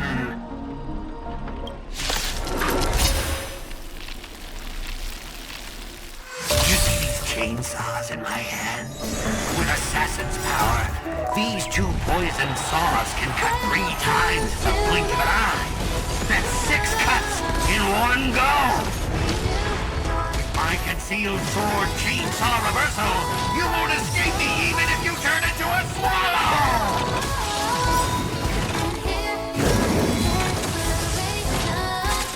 Taken Typhon! カラドボルグ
うん、いつでも出陣できます。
this what you meant by giving me more power?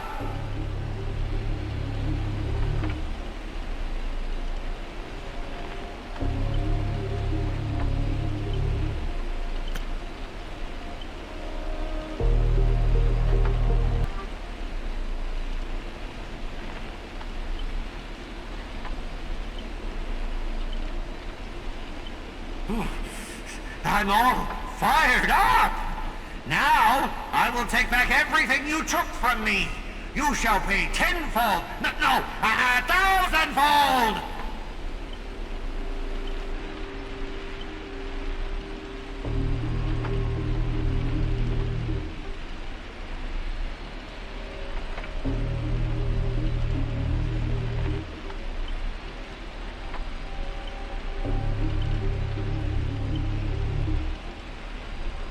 Private disagreements? You ruined my life!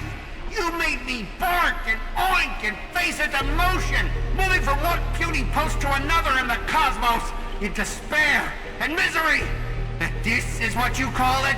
Private disagreements? You and your little entourage of extras. You won't get to be cocky for much longer.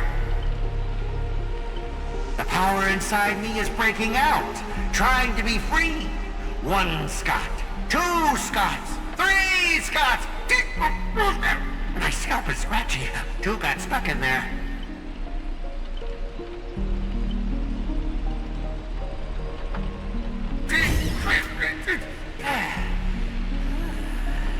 Fear me, mortals, for I am everywhere.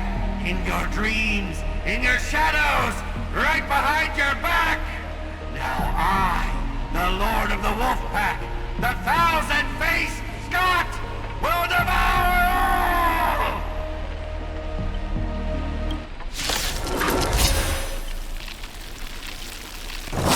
Seven ways to end your lives! 7! Let me show you the overwhelming strength in numbers!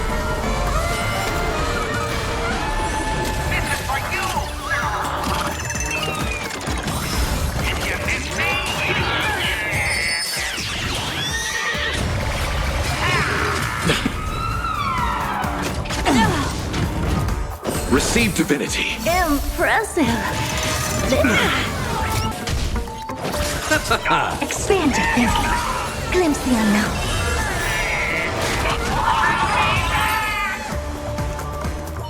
We are gathered here today to commemorate the many Scots who have sacrificed their lives again and again. Well, if those deadweights weren't dragging me down, I'd have won ages ago. The true lone wolf walks alone. Only weak rabble sticks together. Coward! You've been hiding at the back all this time. Even my eyelashes did more work than you.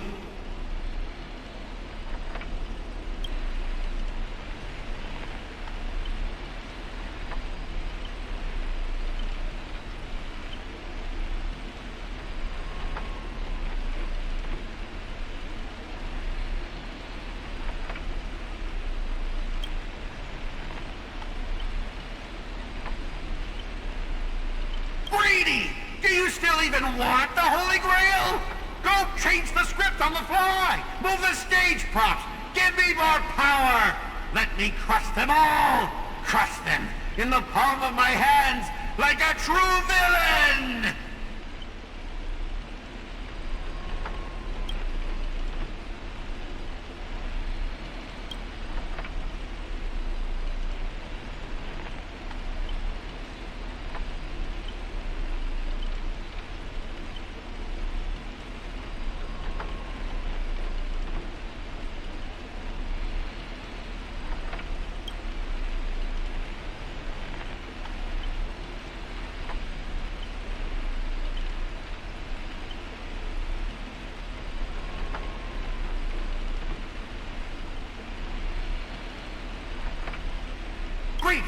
Are you trying to betray me? Don't forget, I am your master! With my command spell, you'll have to... Ribbit! Ribbit! Ribbit!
Rivet, evil spirit! Why do you despise humans so? Is there not a single ounce of love or compassion in your heart, Rivet?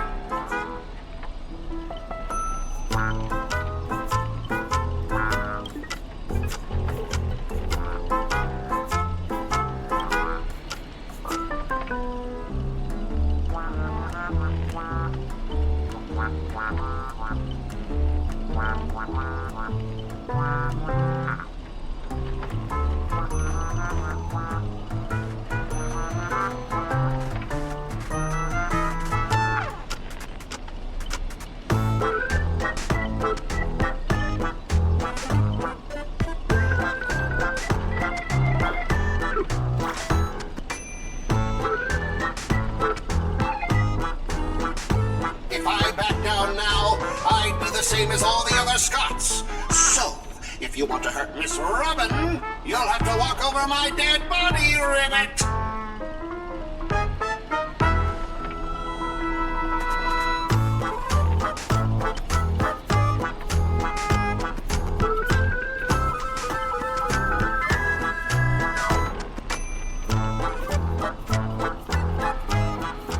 Old foe, you've arrived just in time. Help me! Together we can crush this blasted evil spirit! Doesn't matter if you want to punish me later or demand an explanation. As long as Miss Robin is safe, you can do whatever you want with me, Rivet!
Ribbit?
Ribbit?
comes a hero of justice, Ribbit!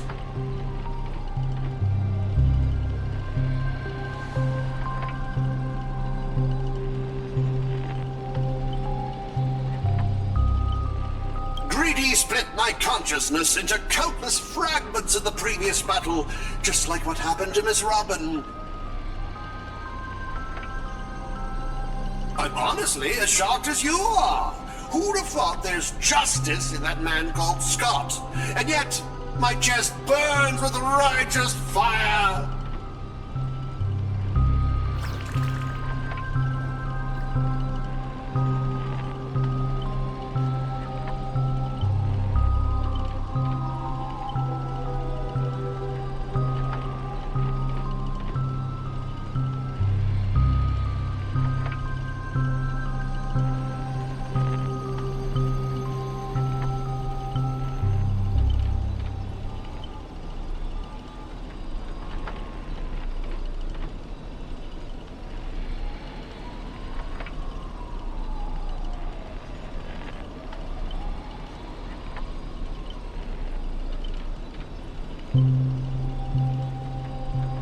Then, I thought, what if this is all part of Scott's plan? What if the evil side of him is lying in wait within me, ready to spring to action at any moment? I want to go with you to save the other Miss Robins, and I also need someone to kill me if Scott ever takes over my body.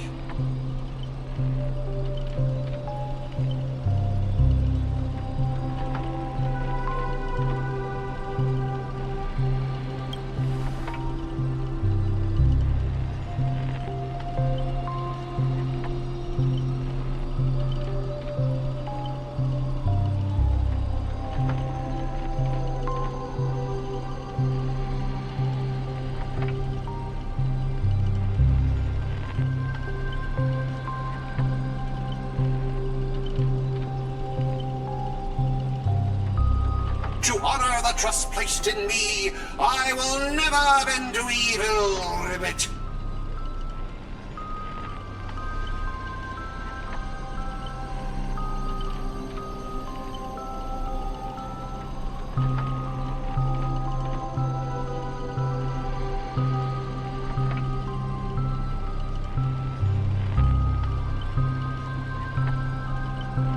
Ribbit! I'll prove my justice with my actions, Ribbit!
can't keep going with all of you.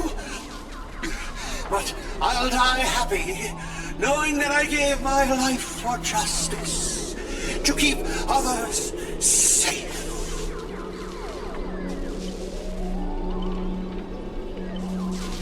Tell Rakshmi, the night we broke up, I lied to her. There's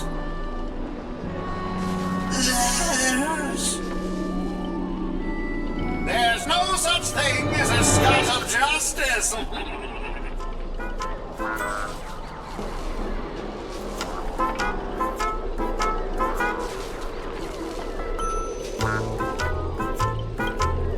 That justice is a part of the name. It doesn't mean anything. What do you think? How would you rate this shocking reveal, Ribbit? Director, heal me up! I worked so hard to lead them into the trap, and now you're shooting me in the butt!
mountains roar, dragons rise! カラドボルグ断水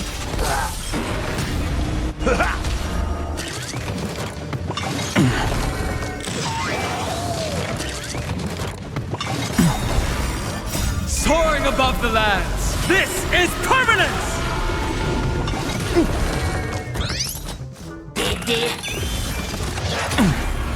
Earth shatters, heaven trembles!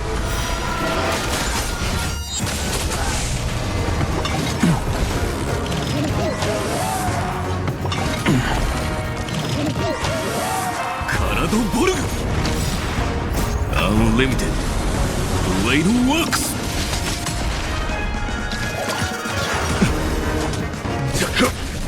Senzon. Dansui.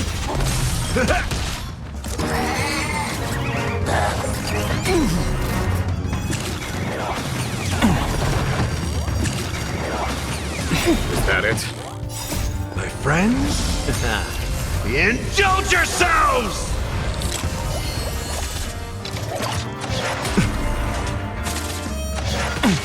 All the mountains roar, dragons rise! Soaring above the lands, this is permanence! Conflict is pitiless. カラドボルグどこに行く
監督、私のお尻は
アーチャー、君は僕のサーバントとしてもちろんついてきてくれるだろう。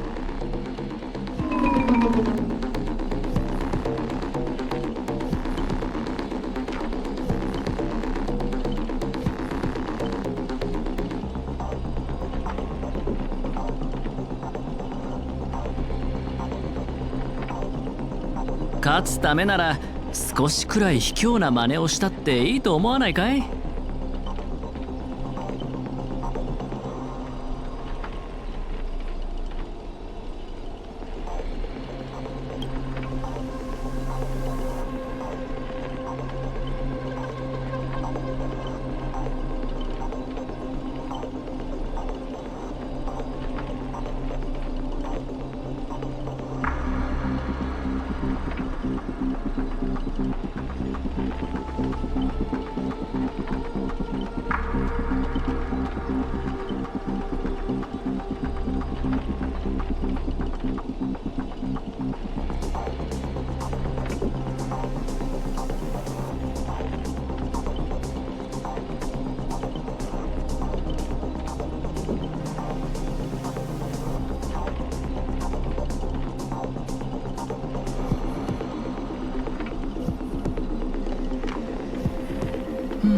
断られるとは。霊女を使って服従させるべきなんだろうけど、体に刻まれたもので他人をどうこうするのは嫌いでね。そっちにつくのが君の考えなら好きにするといいよ。ただ立場を変えないとゲームの全体が見えない時もある。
大事に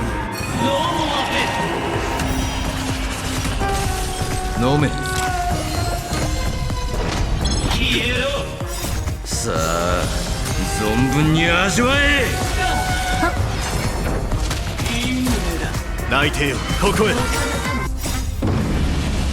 タッチキル。まだだ。思考を広げて。問題ない。受け切れ。泣いてよここへ。大事な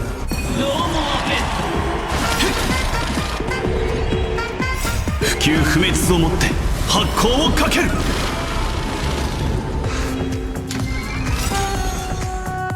不朽不滅をもって発光をかける。イラゲゴマレイ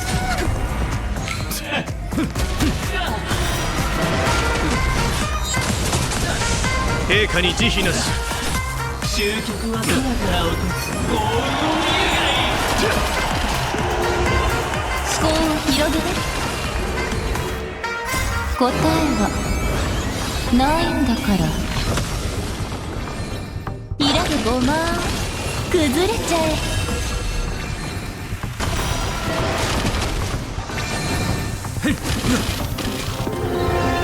泣いてよここへ。オール・オア・ナッシングだ。自信があるみたいだ。不朽不滅をもって発光をかける。タッチキル。答えはないんだから。オールインだ。大丈夫。さあ存分に味わえ。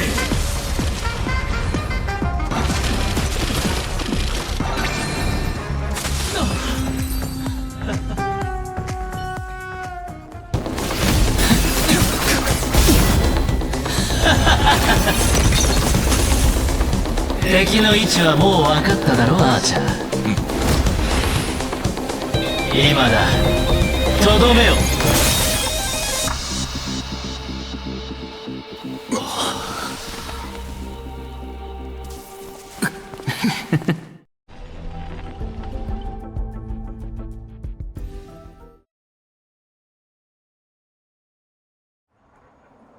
ホラー映画の登場人物たちはなぜいつも怪物の現れる場所を見抜けないのか。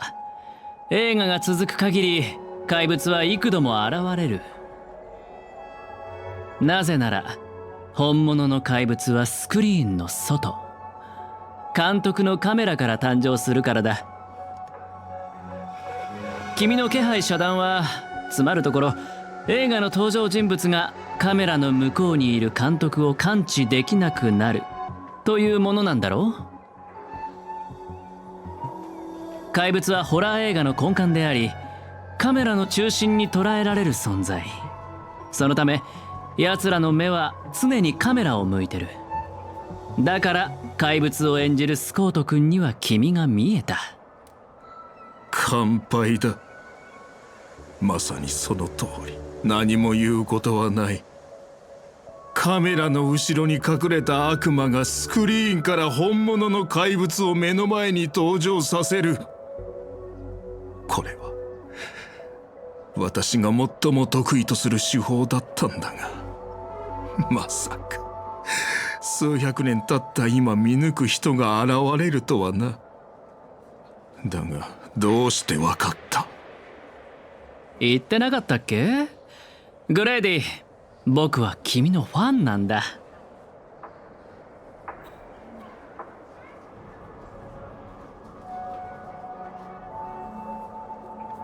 数百年も前に死んだダ作ばかりの三流監督を戦略投資部のお偉いさんが評価するとは思えないな。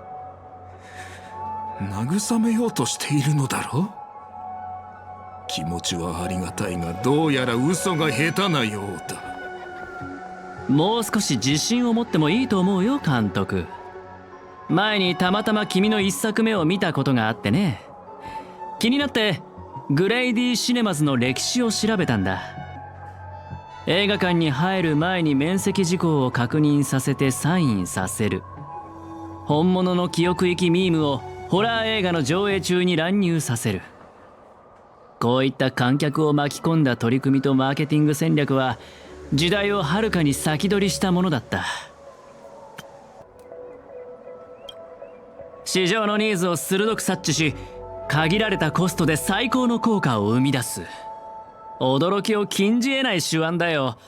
もし当時の君と出会っていたら、間違いなくマーケティング部門に席を用意していた。惜しいな。今さらこんなところで認められるとは。一生裕福に過ごせるはずだったのに、全財産を映画に注ぎ込んで理想の芸術を追い求めた。それだけであなたは尊敬すべき監督だと思うわ。けれどあなたがしたことは許されることじゃない。昔時計屋にも同じようなことを言われた。認めよう。私には才能がない。真の芸術を作り出すなど到底無理なのだ。人は死ぬと何もかもどうでもよくなるようだな。だったらそろそろオーディさんの計画を教えてくれないかな。彼が本気で願いを叶えるつもりなら、適当にマスターを雇って参加させ、バラエティ番組のようにあらかじめ結果を決めておけばよかったんだ。なのにわざわざ制御できない人たちを呼び集め、成立するかもわからない聖杯戦争を開催した。ここへ来る前にオーディさんから予備案について話された。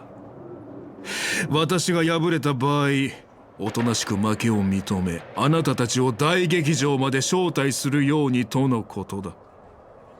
彼も聖杯もそこで待っている。オーディさんの話を聞けば謎は全て明かされるだろう。せっかくだ。ファンサービスということで私の考察を教えてあげよう。オーディさんがあなたたちを選んだ理由は単純だ。視聴率が高くなるから。それに尽きるだろう。グレイディの話は信用できるのでしょうか？このピノコニーに大劇場よりも番組のフィナーレにふさわしい場所はないさ。ところでブートヒル、なんでそんな目で僕を見てるんだい？あんたみたいな目の肥えたやつがあの監督のファンだったことに驚いてな。服装もそうだが、さすが我がマスターのセンスといったところか。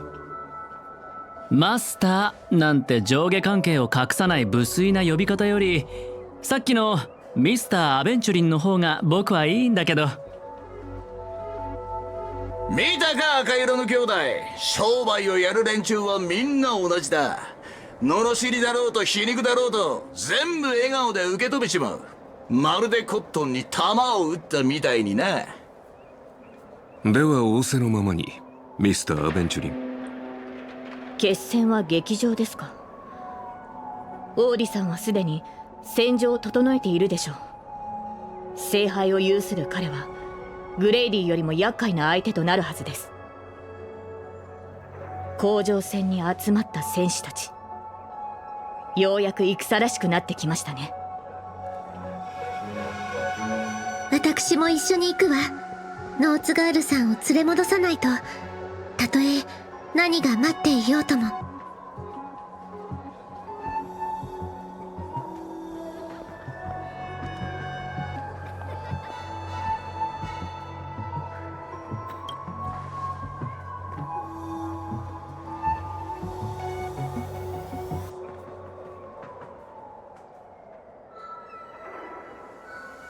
そういえばブートヒル、スコート君の所属を知らなかったよね。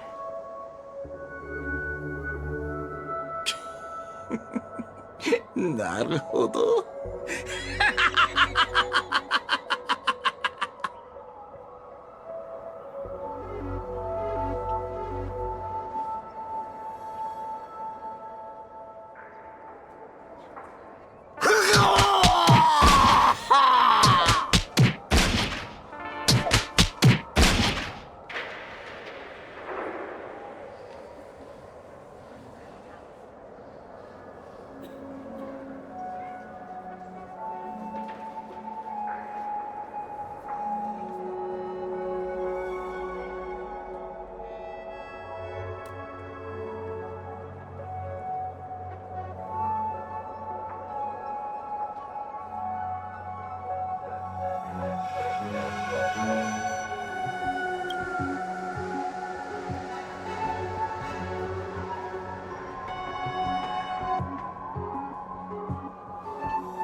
すっきりした。さあ行こうぜ。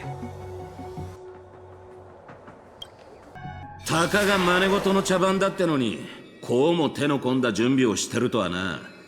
どうにも腑に落ちねえ。時間の流れを意味する12の時、そして全ての時の中心にあるこの月。魔術を多少なりともかじった人間なら絶えず力がここに集まってるのを感じるだろうよ。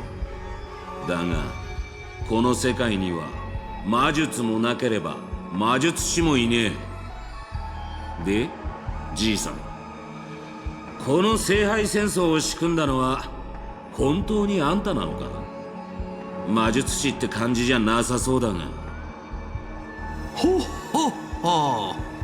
どこに次の一手を打つべきかは商人の勘が教えてくれたのです。そして私の知りたい情報は全て聖杯が教えてくれました。あなたはあの巡回レンジャーのサーバントでしたね。その嗅覚はハウンド家の犬よりも鋭いようだ。ですが今あのカウボーイは囚われの身。そんなマスターを放って単身で切り込むとはいかがなものでしょう。おそらく彼はあなたの助けを必要としているのでは？世話の焼けるマスターだ。だがよ、ここでてめえの首をはねりゃあの鉄塊のマスターを助けたことにもなるだろう。経験者として一つ忠告しといてやる。聖杯は決して人の思い通りにはならねえ。聖杯が残すのは欲望に溺れた亡霊だけだ。ほっほっほ。ご忠告痛み入ります。ただそれゆえに私は聖杯に新たな価値を見出そうと考えたのです。そして作ったのは願望機よりもずっと投資価値のあるエンターテインメント番組。あ？エンターテインメント番組だ。なるほど。そりゃ聖杯と相性がいい。聖杯戦争も起きるってもんだ。この神秘性を欠いた世界じゃ、たとえ聖杯を手に入れたところで酒を継がせるのが関の山だろう。だが魔力とは別に聖杯に奇跡を注ぐ熱量があるのなら話は違う。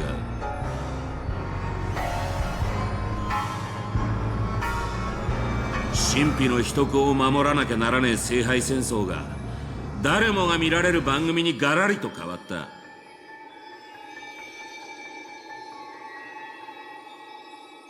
そして人々はこの夢の星で聖杯の儀式を知り、英霊の召喚を見て聖杯がもたらす奇跡を信じ込んだ。ここの連中の小さな願いがエネルギーとなり、聖杯には偽りの奇跡が塗られた。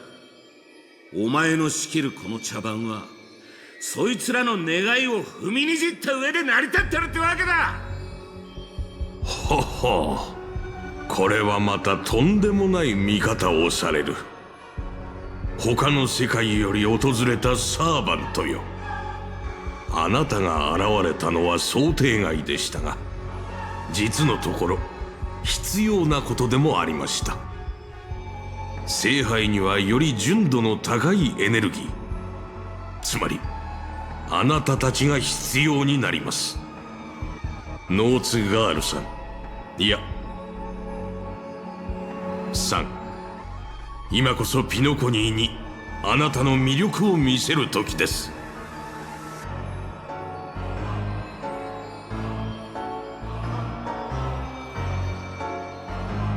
頼まれたことはちゃんとやりましたよ。ご苦労様でした、我が友よ。長い年月が経ちましたが、私は今でもあなたが演じたシーンを、ダンスを、歌声を鮮明に覚えています。当時のあなたはまるで鮮やかに咲くアイリスのように輝いていました。ですが今のあなたはそれ以上に美しい。余計なものを取り払った飾らないあなたの方が。そういうのは結構です、オーディ。時代遅れの比喩は身の毛がよだつものなので。約束は果たしました。次はあなたの番です。そう焦らないでくれ、我が友よ。あなたの願いは魔術や奇跡に頼らずともお金で叶えられるものだ。聖杯とはただ黄金で作られた容器に過ぎない。間もなくこの番組の主役たちが到着します。儀式の最終段階が完了するまで足止めしてください。成功した暁には必ず約束を果たしましょう。オーディ、あなたの詳細はこの星と一緒に落ちてしまったようですね。先ほどのサーバントを捕らえるのでも精一杯だったのに、今度は彼ら全員の相手をしろと。ほうほうほう、そう自分を過小評価してはいけませんよ。グレイディとは異なり、あなたは本物の芸術家なのですから。舞台上で何千という人々の人生を演じてきたあなたは、まさしく英雄の天敵にふさわしい。彼らを圧倒できるよう、聖杯に溜まった力をあなたに預けましょう。この盛大な儀式を成功させ、素晴らしい結末を迎えようではありませんか。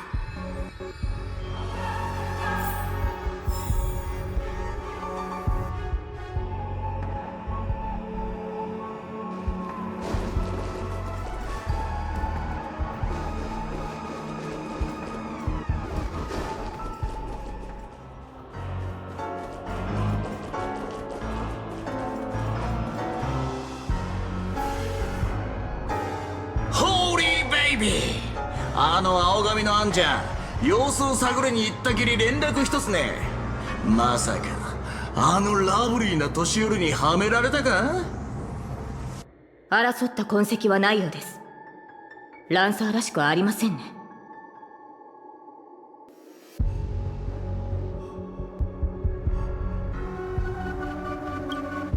あの男のことだ。売らなくてもいい喧嘩を売り満足して立ち去ったまであるが。ローズガールさん、ご無事で何よりだわ。待った、様子がおかしい。ノーツガール、ここでランサーに会ったんじゃないかい？ええ、大劇場に到着するなりオーディを槍でスクリーンに突き刺そうとしていました。彼の判断はとても素晴らしいものでしたが、せっかく手にした2度目の命です。願いを叶えるためにも彼には少しの間休んでもらうことにしました。そして皆さんにもしばらく休んでもらわなければなりません。オーディが儀式を終わらせるまで。ご心配なさらず、苦しくはありませんから。さあ、舞台上の燃える情熱と野心を忘れるのです。楽屋で役者たちが仮面を外すように、ゆっくりとお休みください。閉幕の時です。カノンカンクリザンス。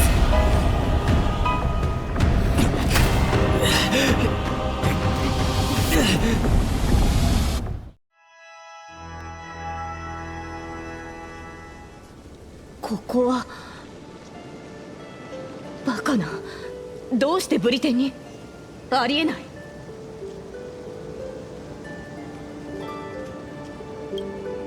ええ、この地を忘れたことはありません。すべて覚えています。この草原も風も街並みも。キャスターが私の記憶を利用して閉じ込めようとしているのでしょうか。この街は私が騎士としての一歩を踏み出した場所なのです。よう、アルトリウスじゃないか。あんたも剣を抜きに来たのか？アルトリウス。そうですか。ではあなたはエイデン。まあ試したくなる気持ちもわかるよ。あのマーリンとかいう魔術師が岩から剣を抜いた人間がブリテンの王になるなんて大層なことを言うんだもんな。見習い騎士だって一回くらい挑戦してみたくなる。でもな、小柄なあんたが先帝の剣を抜いて王になるところはさすがに想像できない。そうですね、私もそう思います。岩の剣がどうか正しい王を選ぶように。行きましょう、マスター。ここに用はないはずです。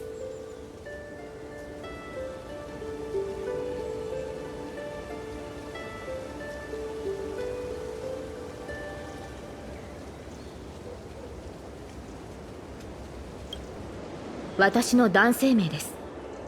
当時ブリテンの王が女性だと知られれば統治に支障をきたしますから。今私たちがいるのは、私が先帝の剣を抜く直前の時間でしょう。私たちを足止めするため、キャスターは魔物や異民族の軍隊、竜といった手勢を用意していると予想していましたが、本当に何もかも懐かしい。騎士として村を出てから戻ることはなかった。私がまだ何者でもなかった時の幼い夢の話です。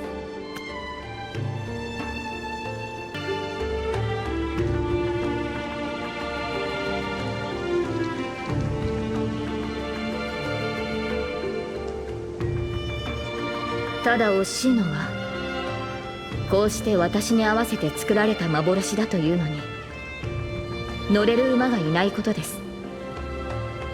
幼少期の一番の夢は愛馬を持つことでしたので。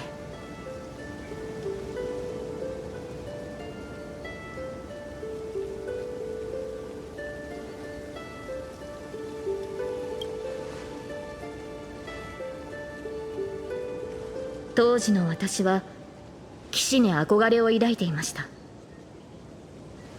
馬に乗ってこの道をかけ、草原を抜けた先にあるエクターの家へ行くことを思い描いていたのです。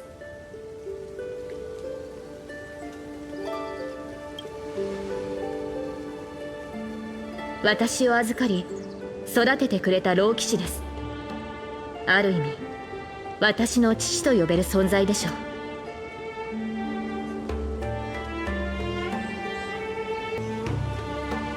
彼はいつも眉間にシワを寄せていましたが、冗談を聞くと誰よりも笑っていました。それから口癖のように、私にこの地の理想の王になってほしいと。結局彼が王になった私の姿を見ることはありませんでしたが、ああ、申し訳ありませんマスター。昔語りが過ぎましたね。ただ夢や幻の類であれ、せっかく得られた機会です。私の故郷を案内しましょう。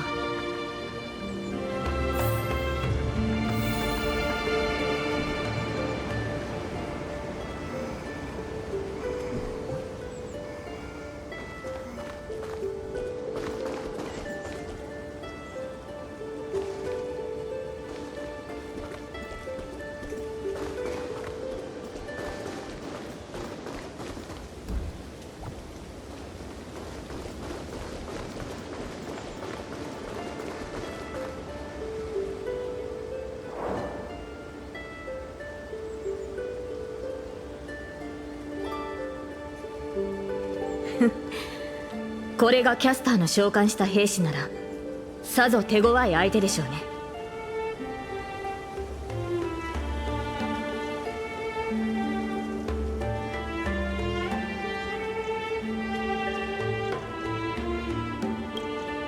このようなおもちゃは見たことがありません。生まれてから15年、私は大半の時間を馬の飼育と剣の稽古に当てていたものですから。休んでいる時は魔術師のマーリンが夢に現れ、王として国を治めるのに必要な知識を教えてくれました。マスターは、あなたはどのような子供時代を過ごしたのですか？あなたの過去についてはまだ聞いたことがありませんでしたよね。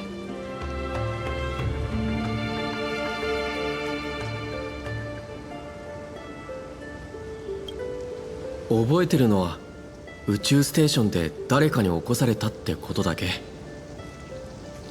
そうでしたか。マスターの性格がいささか自由なのは過去のしがらみを持たないからなのですね。この記憶が始まったのは軍政に向かう列車に乗った日からなんだ。でも気の合う仲間たちに出会えたし、過去はないけど未来はある。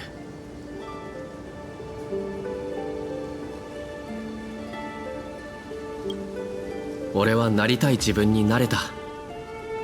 それは苦しくとも良い旅を続けてきたのですね、マスター。生前の私もそうであればよかったのですが、かつて私には目指していた人物像がありました。白き竜と化した費王ボーティガーンからこの地を救い、異民族に蹂躙されている民を解放するため、皆が望んだ通りブリテンを救う理想の王になる。そのためなら全てを捧げてもいいと。岩に刺さった剪定の剣を抜けば私の願いは叶うと魔術師は言いました。誰もがブリテンは救われると思っ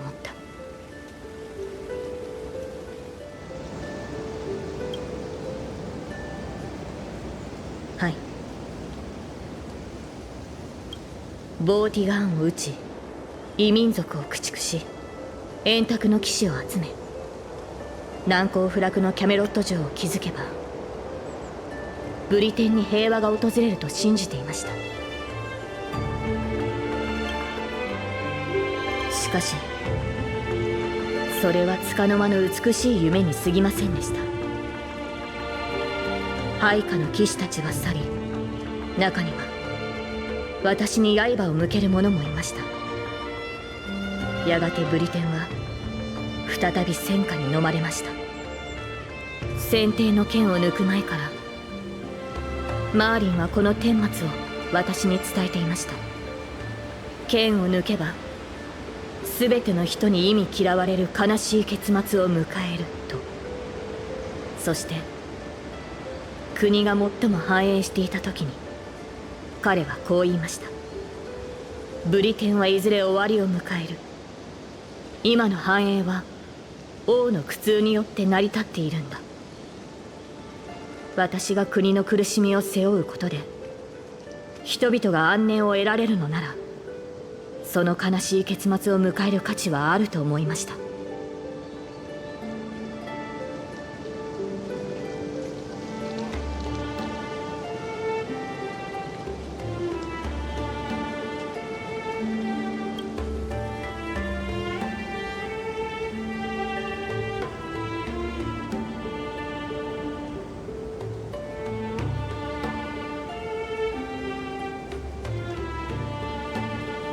ロビンさんの兄上ですか。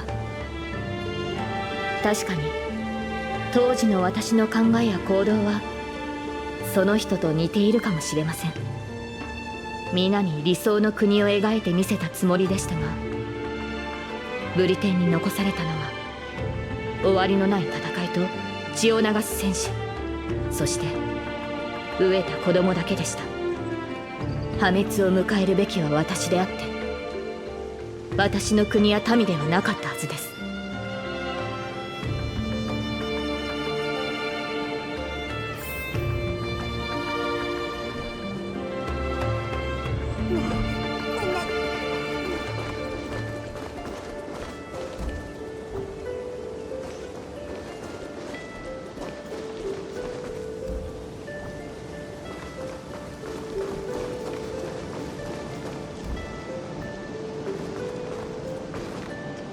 これが剪定の剣。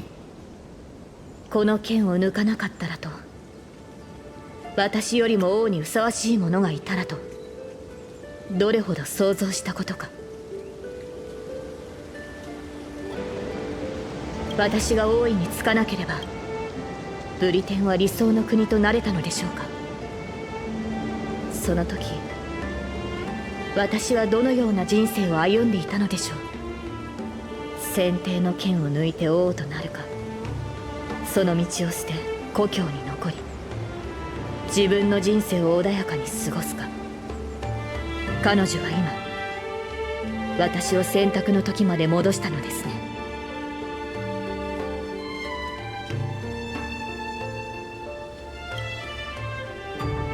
マスター、私は少し疲れてしまいました。やはり馬が欲しいですね。日が落ちる前にそれに乗って草原を駆けるのです。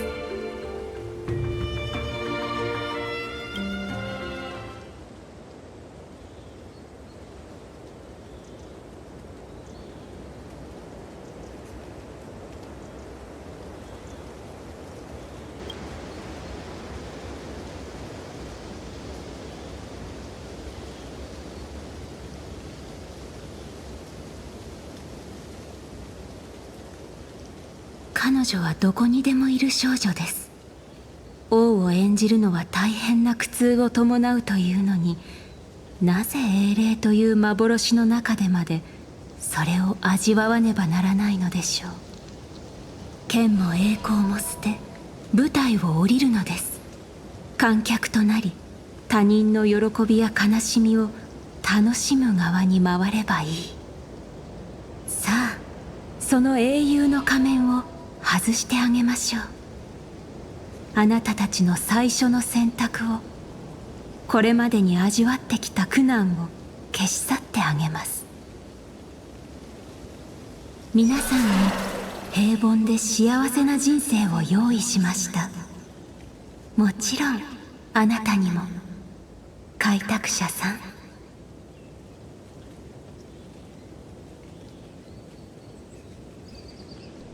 それでここに残るのか、新入り。君みたいなやつが宇宙ステーションヘルタに入れたのは一生分の運を使ったからだと思うけど、一応確認しておくよ。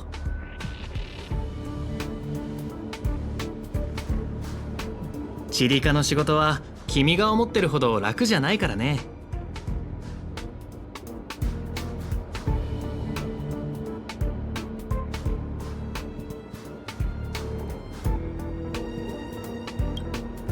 まったく、僕が新人の時も君みたく自分は誰よりも優秀だと思い上がってたよ。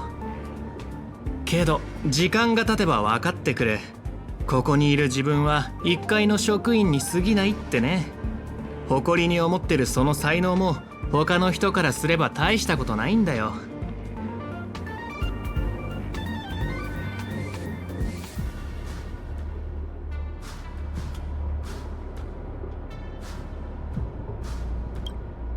それが、僕はチリカの研究員だけど。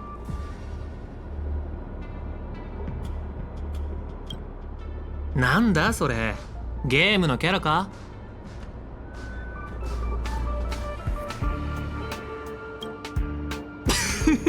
おいおい、正気か？休みを取って医療科で頭を見てもらったらどうだ？まあ気持ちはわからんでもない。僕も請求列車のちょっとしたファンだからね。あの列車には輝かしい冒険をした七死人たちが乗ってる。対して君はどんな冒険をしたんだ？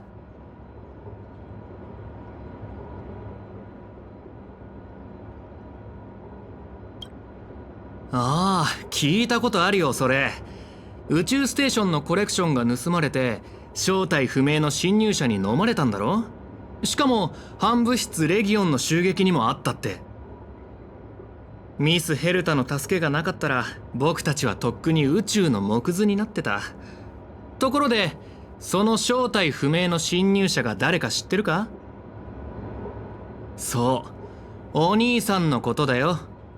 けど心優しいアスター所長が特別にここの仕事を君にあてがってくれたんだ。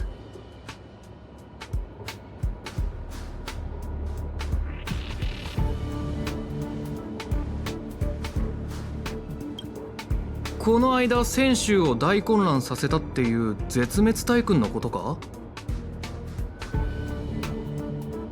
噂じゃあいつの目論見はラフの将軍に阻止されたって聞いたよ。けど泉州人も大きな代償を払ったとか。悪いことは言わない。人の不幸を自慢話のネタにしない方がいいぞ。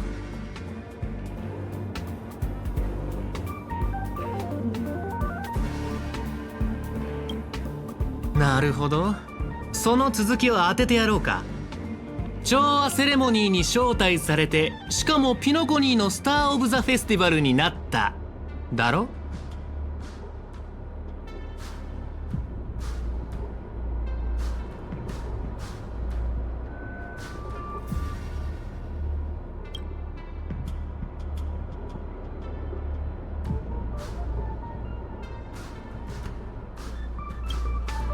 はは、そういうことか。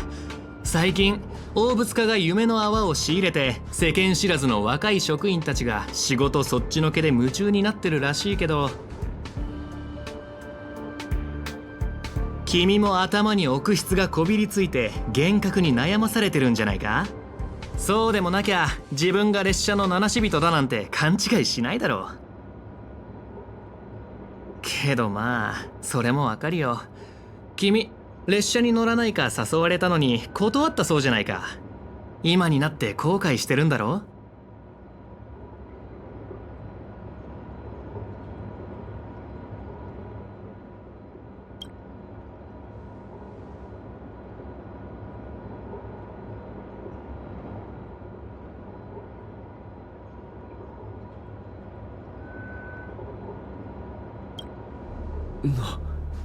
乗るのが怖かったんだ。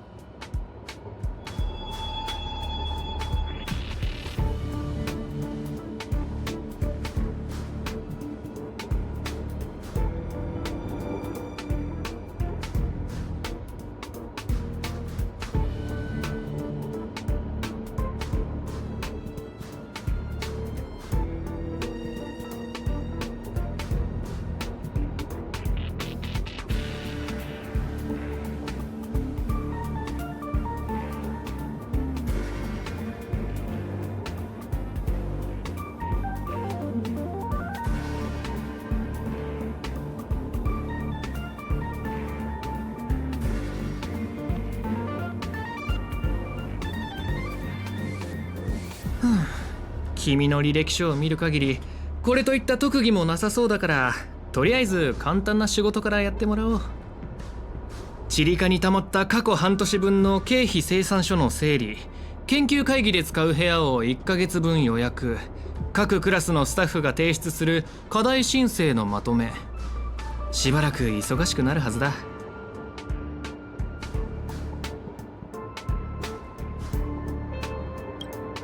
別に驚くことじゃない。この宇宙ステーションじゃチリカは食物連鎖の最底辺にある。こういった雑務は日常茶飯事さ。じゃ僕はそろそろ行くよ。サボらずちゃんとやるようにな。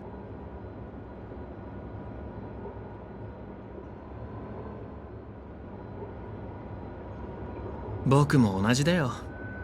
今も14歳の時に宇宙地理ではなく量子歴史を選んでればよかったって後悔することがあるんだ。あの時の僕は自分に数学は難しすぎると思ってたから、よくこんな想像をする。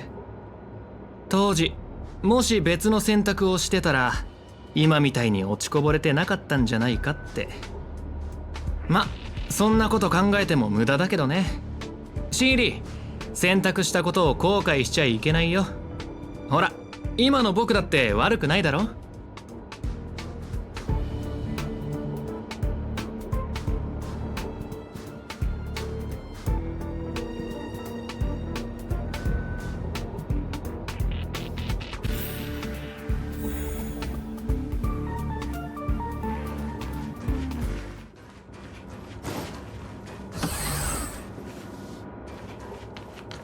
You're late, newcomer.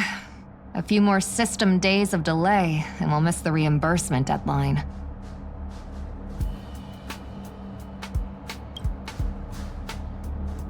I'll cut you some slack given that you're new. Now get to work. What a messy desk. Am I supposed to organize all this stuff? Where do I even start?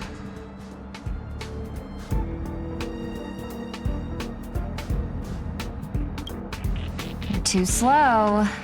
Keep going like this, and you'll still be here when the Amber Lord makes our next hammer swing.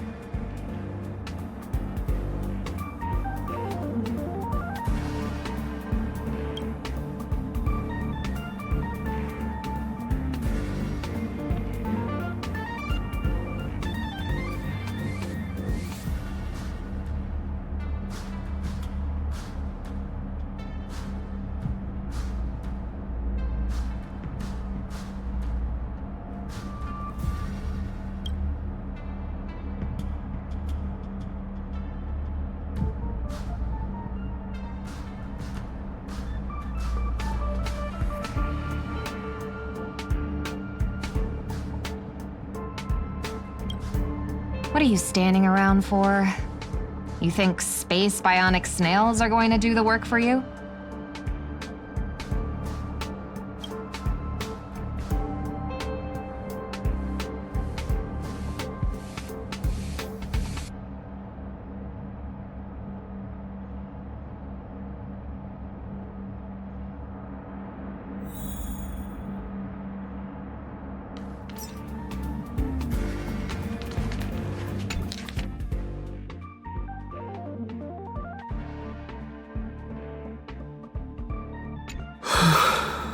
These reports are endless.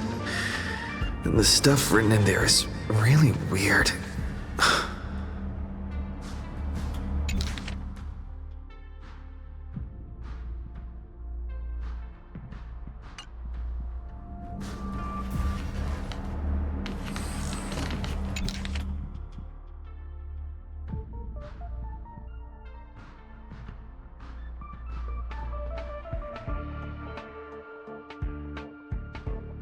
Hold on.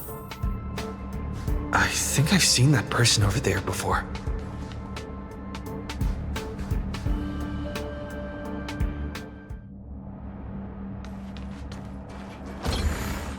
どこかで会ったことがないかと聞きたいのであれば、こう答えよう。ない。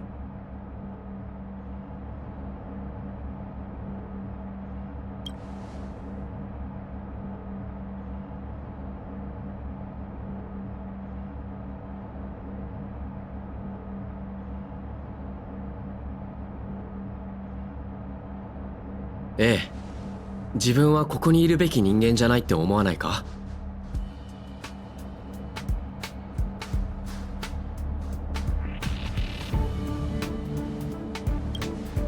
ああ、君もその手合いか。毎日多くのスタッフが私のところに雑談しに来るが、口を揃えて自分はここにいるべきじゃないと嘆く。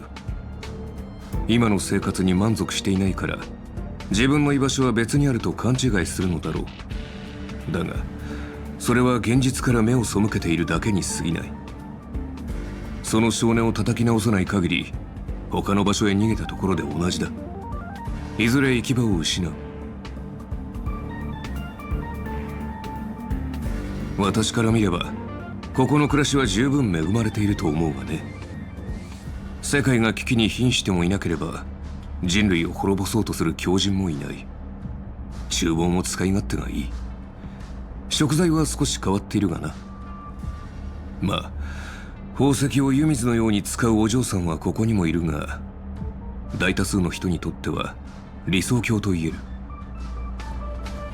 平凡な日々だが、失えばその価値に気づくはずだ。手放してから後悔しても遅い。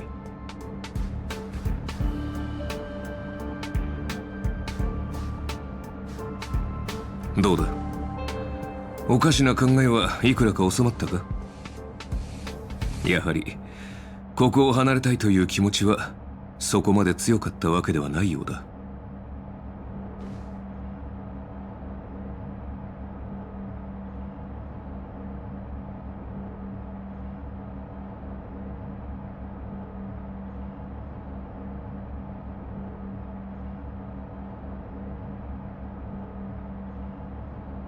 限界だ。頭がもう働かない。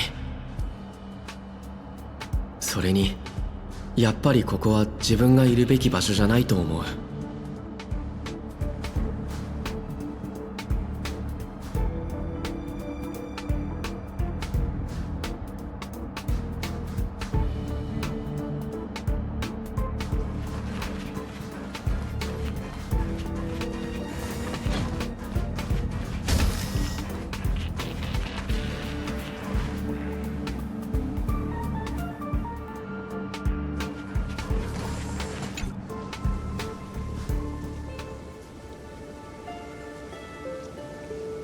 ウーサーという王の話をしましょう。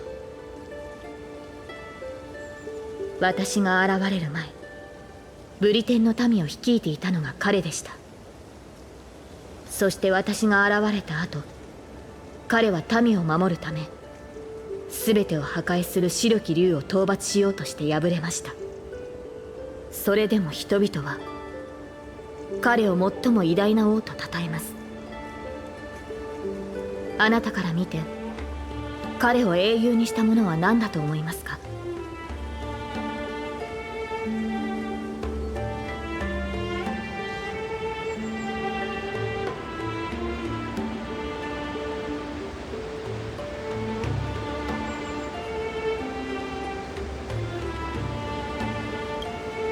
ウーサー王は勝ち目のない戦いに挑みました。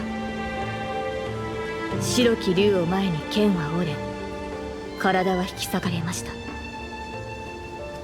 人というくくりで考えればそれは失敗以外の何者でもないでしょ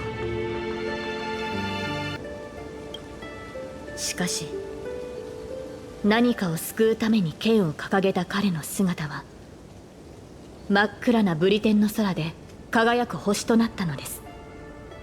私たちの目に届く星は今の姿と異なりますが、輝きに偽りはない。その光が次なる英雄の道を照らし続けるのです。あの名を失ったサーバントは私たちの人生を舞台とそう呼んでいました。彼女は宝具で星々の輝きを塗りつぶしたのです。しかしマスター、もしあなたにまだ勇気があり今なお星になることを望むのであれば、あなたを見つめる観客もまた舞台に上がり英雄となるでしょう。つい偉そうなことを言ってしまいましたね。これはあくまでマーリンの下手な真似に過ぎませんからお気になさらず。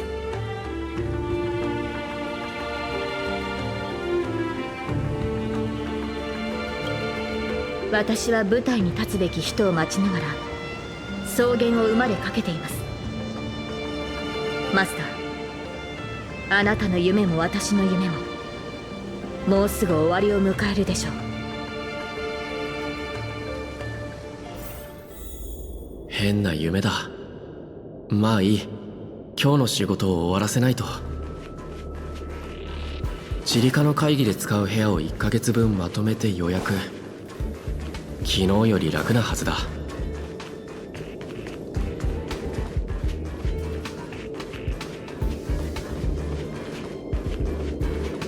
よう兄ちゃん、お前もサボりか？悪いがもう満員だぜ。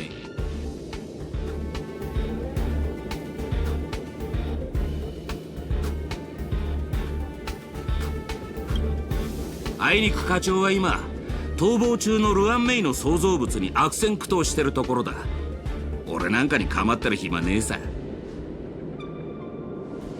まあいいじゃねえか。お前は仕事、俺はサボり。ここはお互い干渉せず仲良くやっていこうぜ。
ああ、思い出した。お前さん、あの性格を入れられたやつだろ？ちょいと聞きたかったんだがよ。寝てる間、ホタルみたいに光るのか？こうしてあったのも何かの縁だ。一つアドバイスをくれてやる。お前みたいな若いのは、どっかで死でも見つけて、自分の居場所を作った方がいい。英雄のように縛られずに生きるべきだ。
ところで兄ちゃん、釣りに興味はねえか？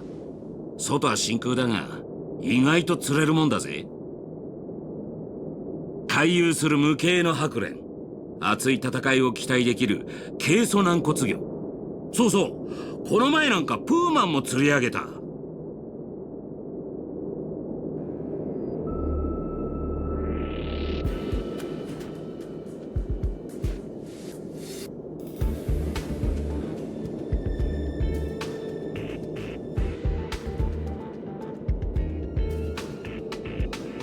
そういや、請求列車がまた来るらしいぜ。今回はしばらくここに滞在するってよ。せっかくだ、見物がてら近くまで行ってみねえか。あの時俺は請求列車の誘いを断ったけど、その選択は本当に正しかったんだろうか。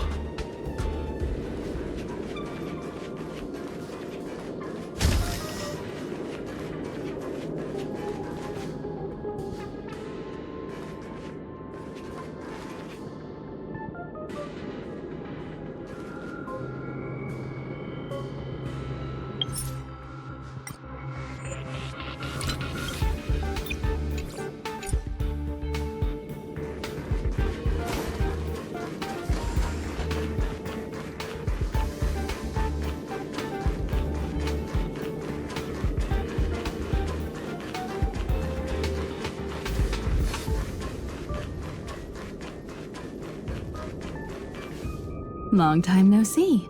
How's life been on the space station?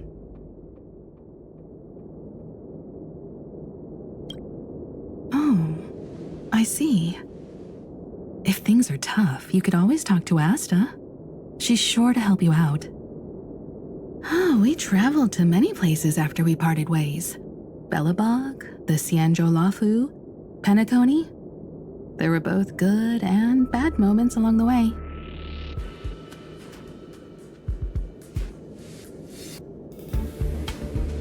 Dan Heng? It wasn't an easy journey, but he's back on the Lafu now. After all, that's where he's from. Have you ever heard of the planet called Earth? Soon after Dan Heng left us, Welt found the way back home, just as he had hoped. Let's pray he makes it there safely.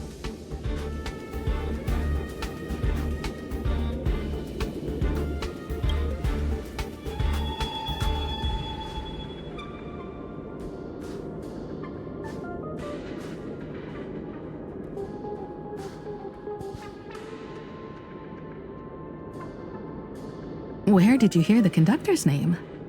Did Dan Heng tell you? Pom-pom's still the same. But with fewer and fewer people on the Express, it must be getting lonely for them. I sometimes wonder what might have changed if you had come with us.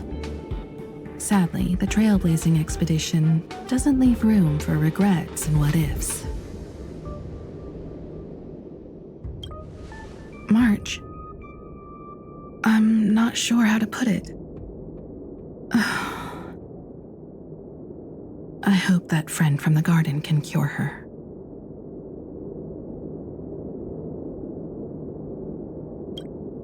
Life as a nameless isn't easy.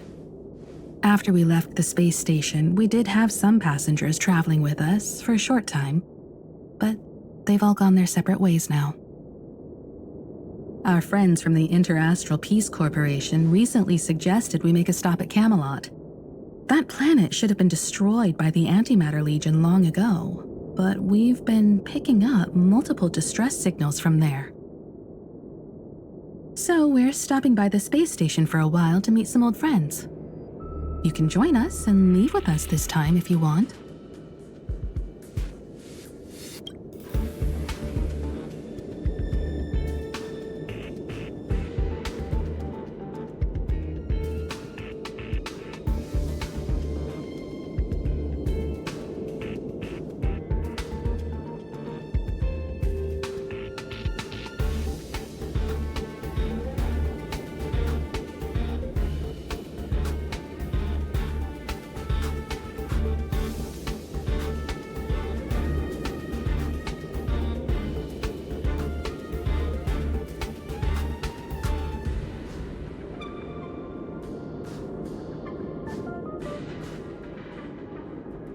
I'll think about it. I'll make sure to give you my answer before the Express leaves. All right. I'll respect your choice no matter what you pick.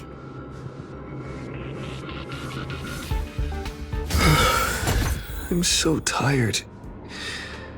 Maybe I should head back first. The Astral Express.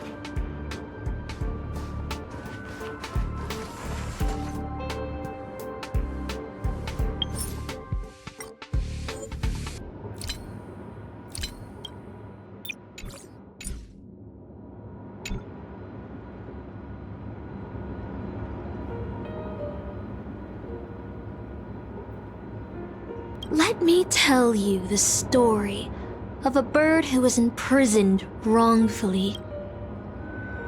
She was once a singer, thrown into a dark cell for composing songs that the powerful didn't like. The bird heard many voices of sorrow. So, she sang for the others trapped inside, soothing their homesick hearts and inspiring them to rise up. In the end, the bird broke free with a pocket watch, a wolf, and countless companions by her side. The bird believed that she would begin a new life after gaining freedom. She would shine on the stage and the silver screen, displaying her beautiful feathers and voice, just as she had once brought hope to the hopeless. But she was wrong. Penacony soon became unrecognizable. The songs she sang, the films she starred in, and even her own life were all locked away in a cage called money, turned into mere commodities. The movie studio wanted to turn the bird into a symbol of beauty, but the bird longed to escape from this suffocating, filthy gutter.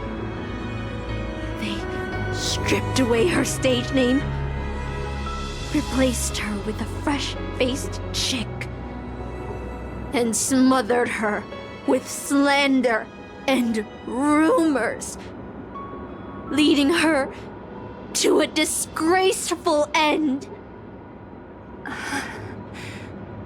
So, you seek revenge on those who tarnished your name? No. The exact opposite, in fact. When I returned to this world, I realized there was no one left to take revenge on.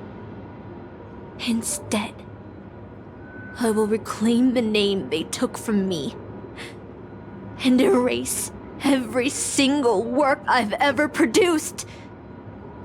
I'll destroy every trace of my existence.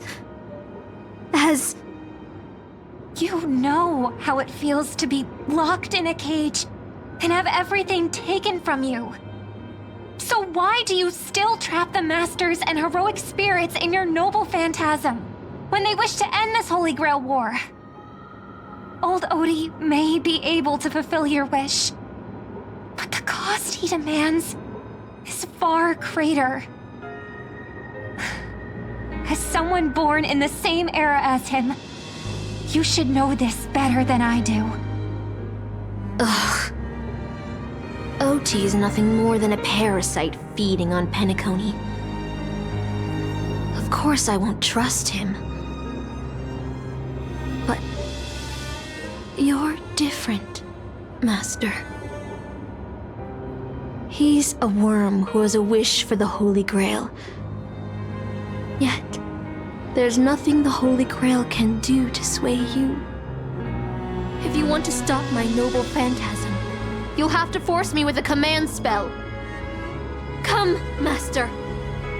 Take away my free will. Just like how they took away my name and career with their contracts and laws. You know I won't do that, Miss Note. Let's make a wager. I've never once gambled in my life. I bet that those masters and servants will not yield to your noble phantasm, even though you've stripped their identity as heroes. I trust them.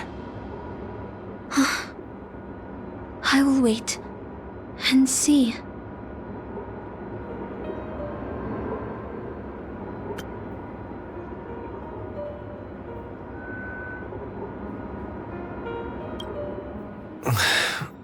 I feel like I had a strange dream, but the details keep slipping away.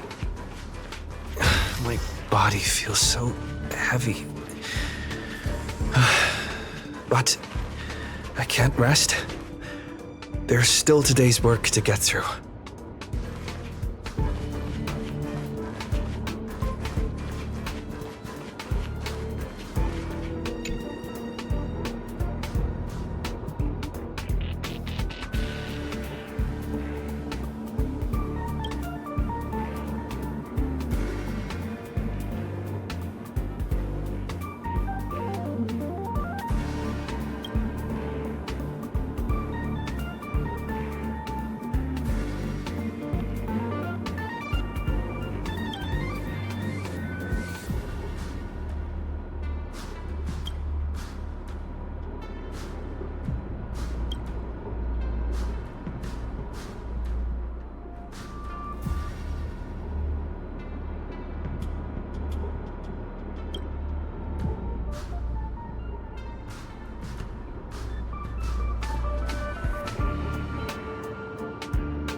おや、性格のお兄ちゃんじゃないか。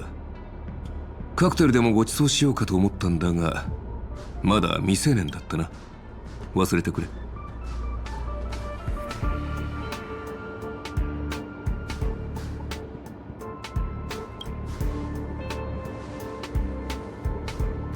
奇遇だな。俺も自分は宇宙ステーションの警備員なんて柄じゃねえって思う時があるぜ。つまり君は請求列車に乗りたいのか？君のようなスタッフは毎年何人かいるが、いざその時になると例外なく尻込みしてしまう。彼らは重苦しい生活から逃げたいだけで、命を危険にさらすような冒険がしたいわけではないからな。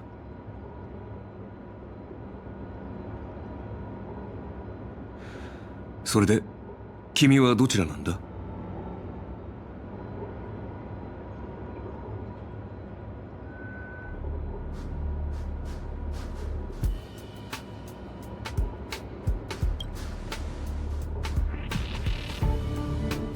今のままでいい。どうせもっとふさわしい人がいる。自分なんて取るに足らない凡人だ。この世に後悔を知らない人間などいない。だからといってそのせいで誰もが足を止めてしまったら、英雄という存在も生まれなかっただろう。行く先の見えない旅路でも願いを抱いて踏み出した者たちがいる。それは愚かなことかもしれないが、その愚かさこそが七死人や開拓者、そして英雄を生み出してきた。君が持っているその人形も、ある英雄がかつて存在した証だよ。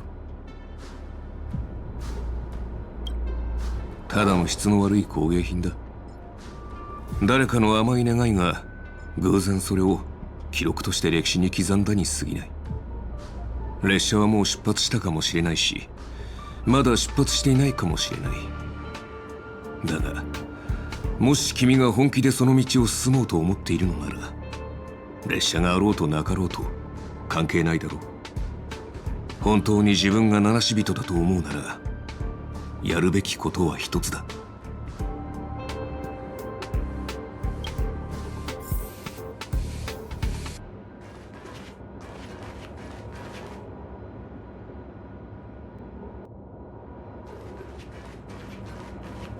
The express is already left. Going there will be pointless.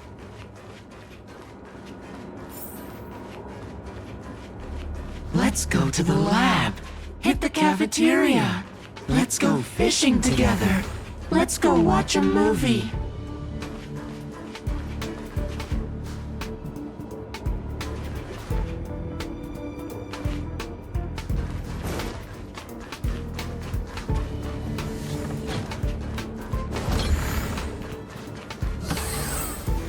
Isn't life on the space station wonderful? People would kill just to live the life you have here.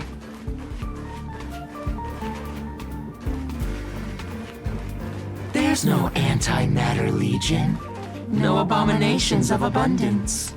This place is the most peaceful paradise in the universe. Something's stopping me from leaving this place. I need to avoid them. We're not. Stop. The future of a nameless is nothing but emptiness and despair. Do you think you're special? Think of Tiernan and Kelbeck, the nameless who were better than you. They were all consumed by the lightless outer space, never to return.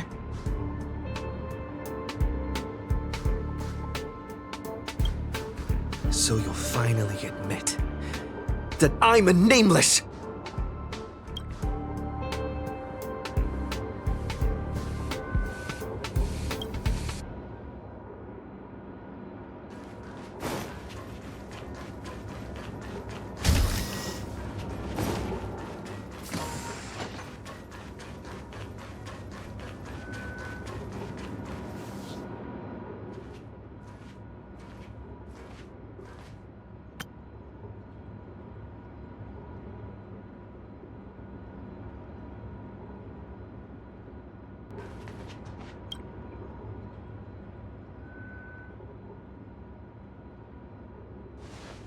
それを抜いたが最後、あなたたちを待つのは不幸な結末だけだというのに、それでもやるというのですか？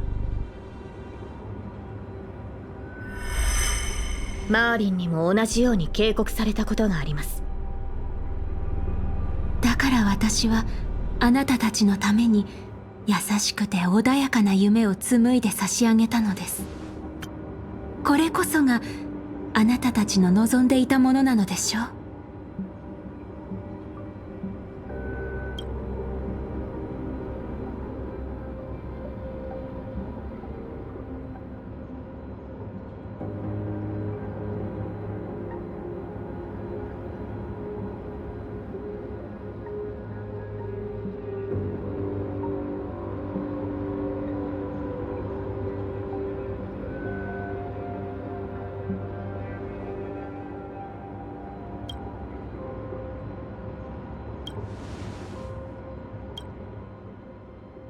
確かに私よりも選定の剣を抜くにふさわしい者がいたかもしれない。そう考えたこともありました。ですが私はカリバーンを抜いたあの少女を責めることはできません。たとえ身の程知らずであったとしても、彼女はただ白き竜に挑んだ王のように何かを救いたかっただけですから。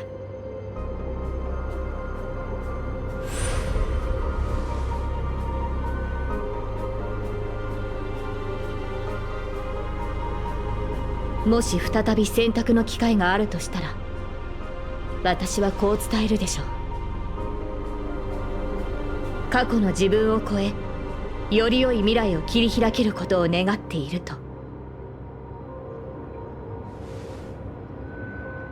マスター、平和な無境で十分に休めましたね。さあ、私と共にここから離れましょう。必ず後悔することになりますよ。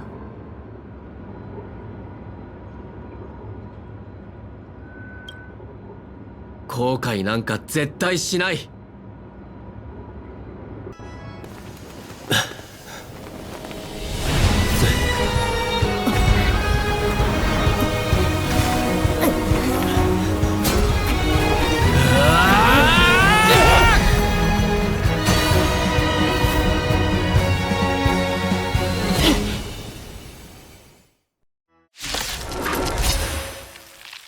どうしてそんなに無謀な勇気を持てるのですか？後悔という感情を知らないとでも言うのですか？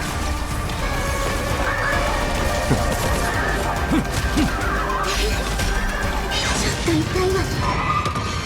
前トライクエアエクスファイバー。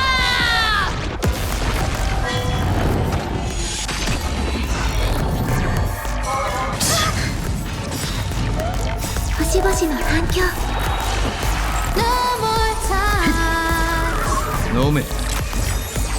さあ存分に味わえ。エ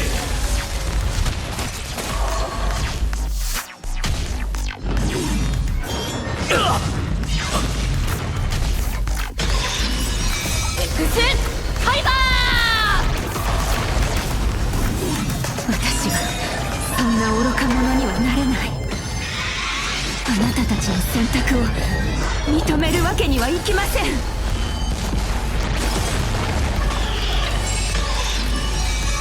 生と死、君らに選ぶ余地はない。はっ、星々の反響。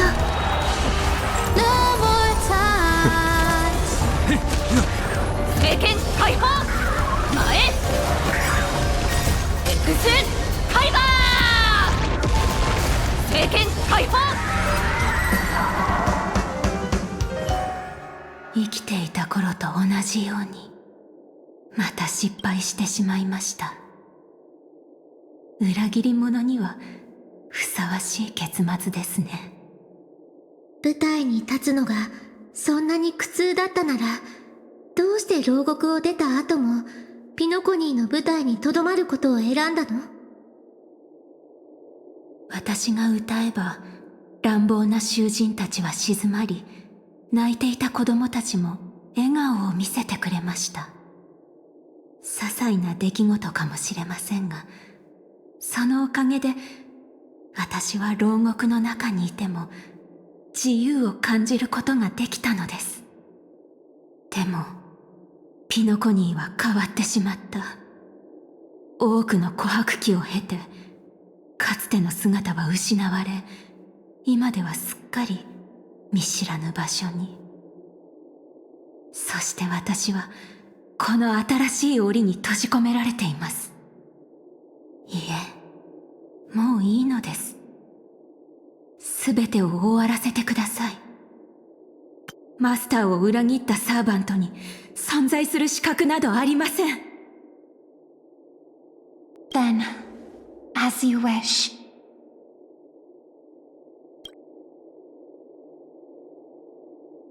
With the first command spell, I return your name to you.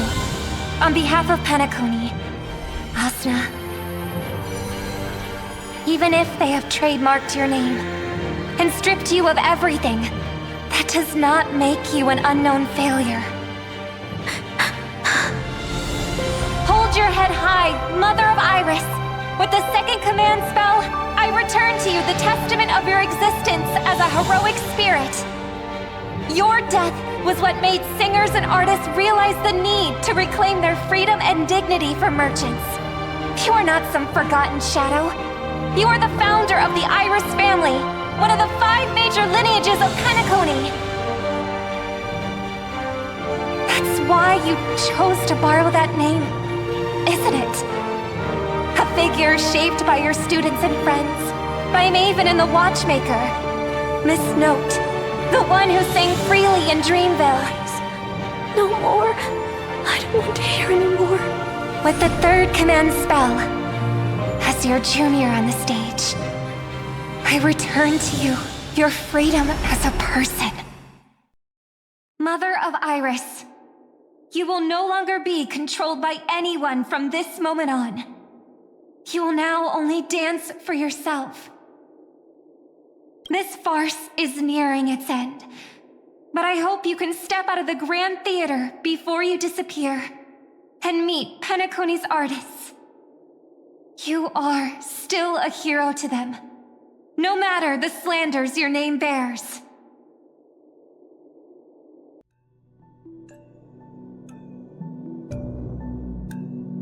魔力に似た強い力を感じます。儀式はすでに完成に近づいているようですね。残る2機はライダーとバーサーカー。待ち受けているのはどちらか。いや、両者が同時に襲ってくる可能性もある。いずれにせよ、相手に聖杯を占有されている以上、苦戦を強いられるでしょう。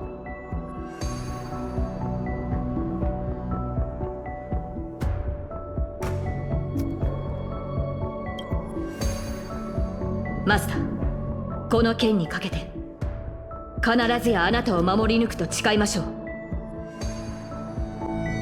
ブートヒルたちも出てこれたみたいだし、様子を見に行ってみるか。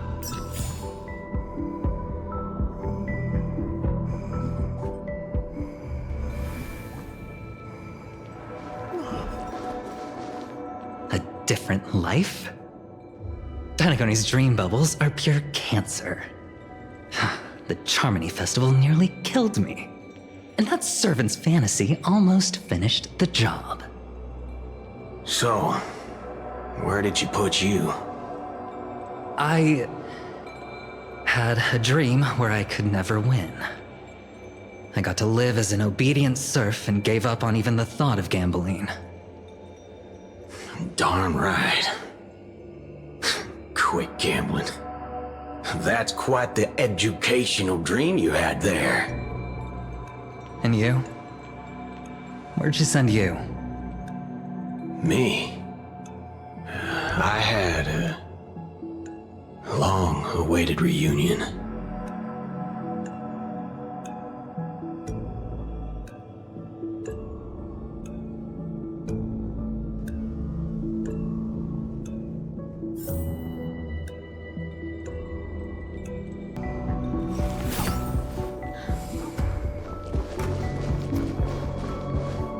これは最初に固有結界に閉じ込められた英霊じゃないか。自慢の足は生かされなかったのかな。戻った途端にてめえの小言かよ。ああ、くそ、頭が痛え。まるで長くて気の抜けない冒険をした後だぜ。よく思い出せねえが、魚の頭をした敵が出てきたような。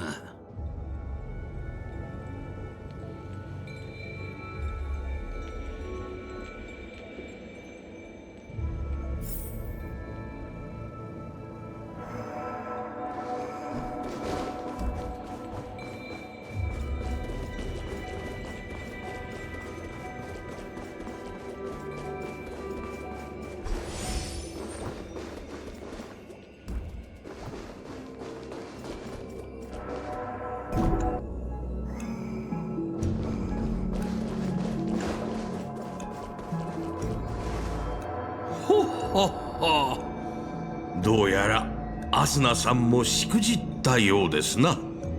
実に惜しい。あと一歩でサーバントの皆さんの仮面と夢の炎を引き剥がして燃料として聖杯に捧げることができたというのに。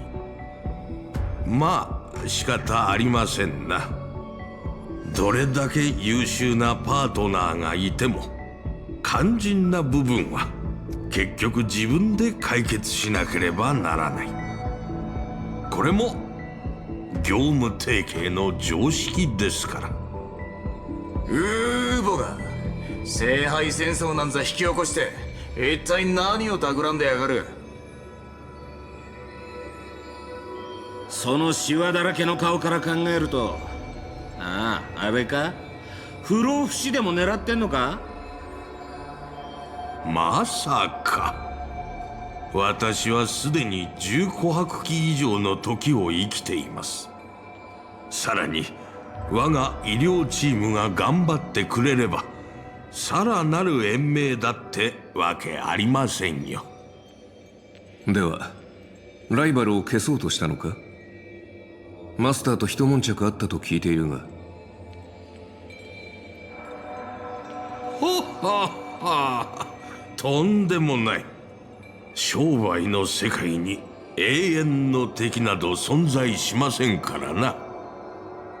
それはそうだけど、やっぱり僕はオーディさんの真の狙いが気になっちゃうな。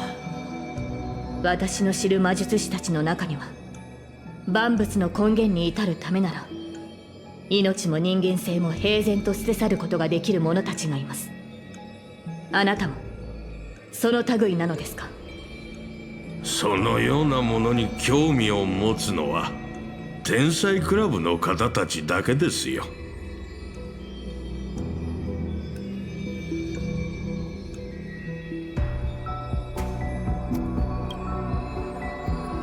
最初から言っていたことですが、調和セレモニーがあっけなく幕を閉じてしまったことで、ピノコニーは新たな経済成長の起爆剤を必要としていました。つまり我々は誰もが注目するビジネスプロジェクトを立ち上げなければならなかったのです。願いを叶えられる聖杯、これは金の卵を産むガチョウに他なりません。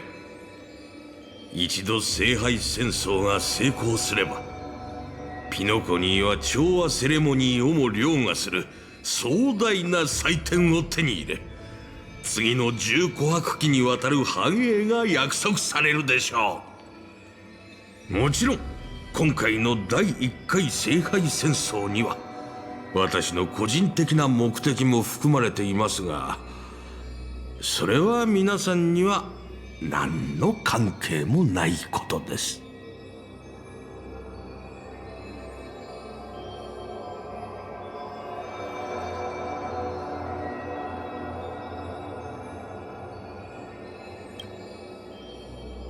私は群衆がピノコニーに押し寄せ、全財産を投げ打ち、必死に聖杯戦争への参加権を得ようとするのを見るのがたまらなく好きなのですよ。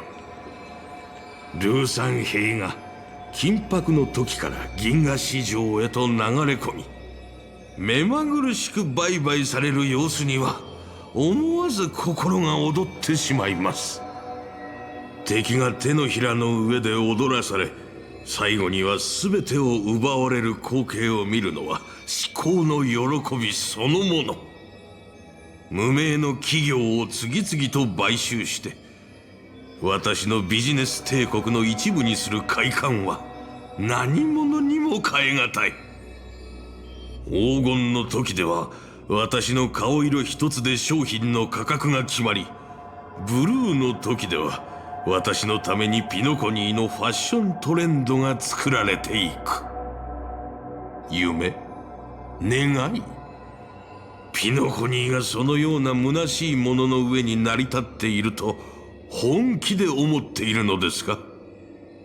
ピノコニーを真に支えているのは、あなたたちが帝族だと蔑んだ尽きることのない貨幣の本流、金。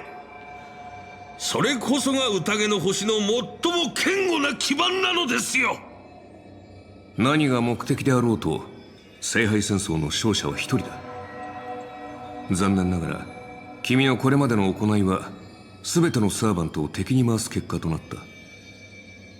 そして今私たちは君の目の前に立っている。これが何を意味するかわかるだろう。俺は数時間前の続きがしてえな。魚の頭はもう飽きた。願いが潰れて悔しがる老いぼれの顔なんざ見せ物として上等だろ。悪巧みしか頭にない老快を見せ物に楽しもうとはいささか品が欠けているな。ほっほっほ。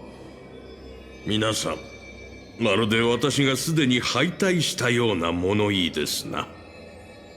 しかしこのゲームの勝者が一人だけというのなら、私が敗れた後、あなたたちはどうやって勝者を決めるおつもりですか？というわけでここで一つ提案です。どなたでも構いませんので私と手を組みませんか？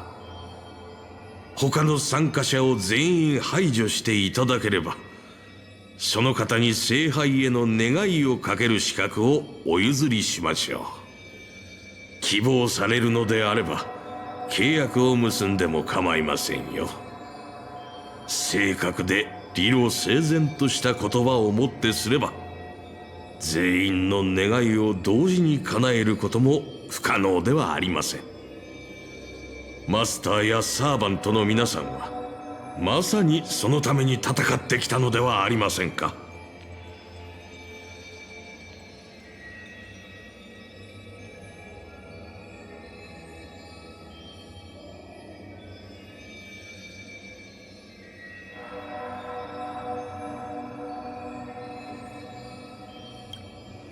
全員の願いを汚すことで成り立つ聖杯なんざ壊した方がいいに決まってんだろ。違うかマスター？いや違わねえな。もっと言えばぶっ壊す前に大暴れしてやるのが正解だ。珍しく同感だ。その案は気に入った。どうするミスターアベンチュリン。たまには正義の味方をするのもいいんじゃないか？悪役はもうやったからね。今回はオーディさんに譲るとしよう。マスター、申し訳ありません。どうやらあなたのために聖杯を勝ち取ることはできないようです。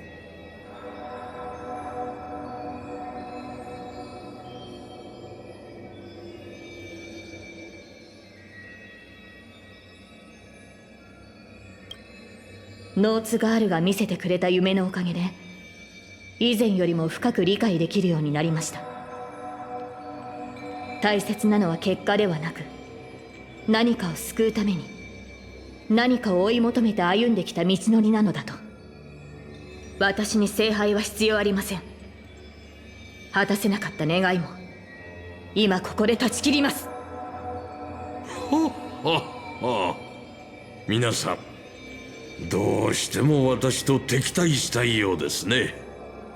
仕方ありません。ではこの私が番組最後の試練となりましょう。聖杯戦争に参加するマスターは歴史上の偉人をサーバントとして召喚しなければならない。それがルールです。しかし私は誰を召喚すべきかずっと悩んでいました。資金援助をしていた落ちぶれた映画監督、それとも名前を買い取った伝説のスター。いいえ、彼らでは格が足りません。そう思い悩んでいた時にふとひらめいたのです。ならば自分を召喚すればいいではないかと。十琥珀期もの時を生き抜き今なお活躍している伝説的な人物が鏡の中にいるではありませんか。そうして私は自分自身を触媒に召喚の儀式を行いました。ピノコニーの歴史に名を刻んだビジネス界の大物オーディが果たしてどのような姿で現れるのか。人々は私をどのように評価しているのか非常に気になりましてね。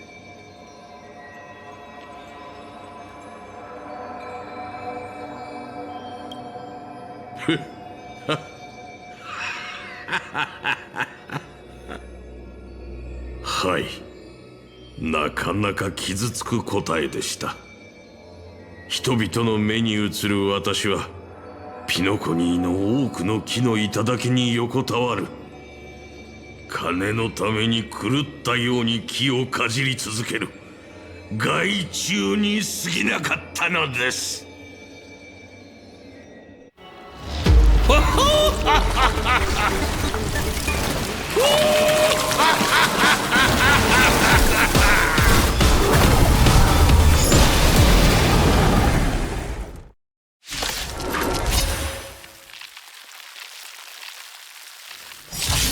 聖杯を奪うも壊すも好きにしてください。ただしそれができればの話ですが。つまりここで僕たちを待っていたのは最初からオーディソンのサーバントだったってことか。英字をもって命ずる。あらゆる邪悪を打ち滅ぼせセイバー。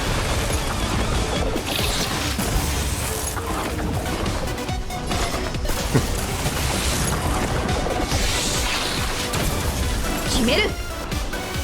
経験解放。サーバントを表に立たせて自分はどっかに隠れてやがるの。抜け目のねえやつだぜ。急いで聖杯を解体しましょう。このままでは際限なく湧いてくる虫に飲み込まれてしまいます。ではその仕事は譲るとしよう。一騎当選は王の得意とするものだ。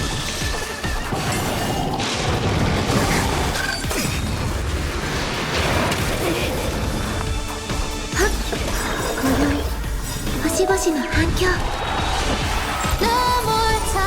あいつをぶっ倒せセイバー。エクスカリバー。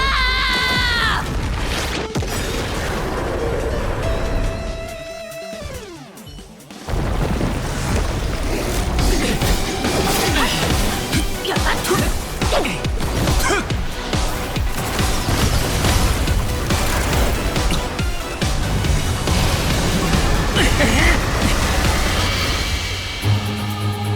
霊視をもって命ずる。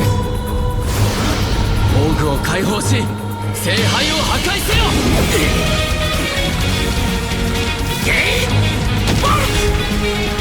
お任せよ。エクスカリバ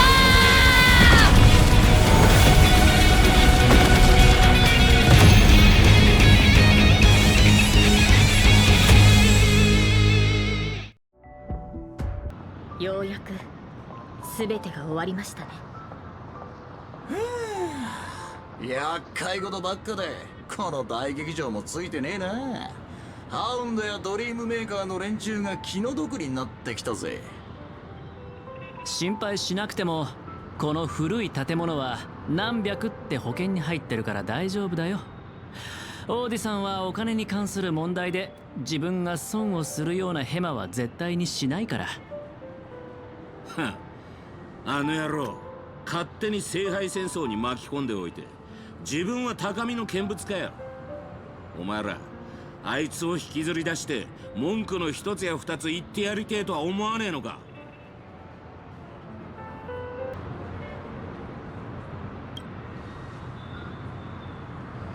残念だけど今回の事件で負傷したマスターは一人もいない。彼に責任を問おうとしてもいつもの手口、一流の弁護士チームと莫大な賠償金でごまかされて終わりだろうね。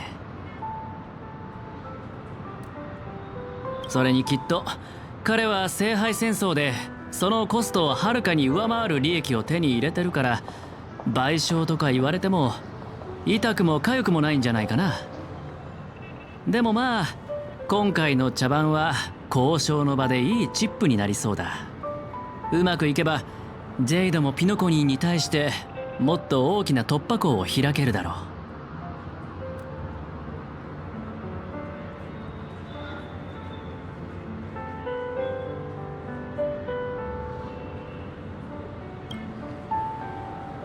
う。残念ながら私たちは人間の法律には守られていないからな。腐った金の匂いしかしねえピノコニーのルールなんざ知ったこっちゃねえ。ランサー、あのラブリーな年寄りをぶっ潰しに行こうぜ。そうしたいのは山々だが、どうやら時間が足りないみてえだ。聖杯が解体された以上俺たちも元の場所に戻らなきゃなんねえ。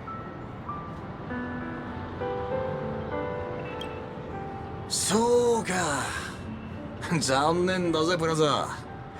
また会えたらそん時は銀河一のバーで一杯おごってやるよ。銀河一ときたか。そいつはいい。なら別れの言葉はよしとこう。せっかくの機会をなくしちまう。またなブラザー。お前らとは今回も本気で戦わずに終わっちまったな。どうやらことごとく縁がないらしい。そうでしょうか。以前あなたを倒した記憶があるのですが。知っての通り私はただの旧兵だ。君が望むならまたこちらが負けたことにしてやっても構わんが。ここでお前らと言い争う気はねえよ。俺は消える前にもう一度ピノコニーの風景を拝んでくるとするぜ。マスター、そろそろ別れの時だ。最後に言わせてもらうが、その服装のセンスは少し改めた方がいい。だがサーバントとして今回の聖杯戦争で君と同行できたことを嬉しく思っている。誇張した言葉と華やかな装飾の下には執着心のある子供が見える。たまには正義の味方になるのも悪くないな。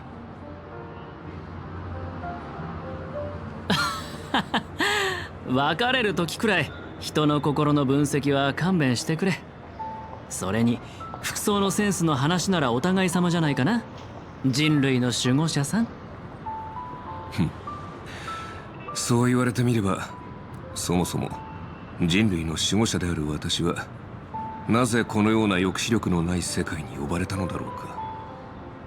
アーチャー、あなたがここに呼ばれた理由は明白でしょ。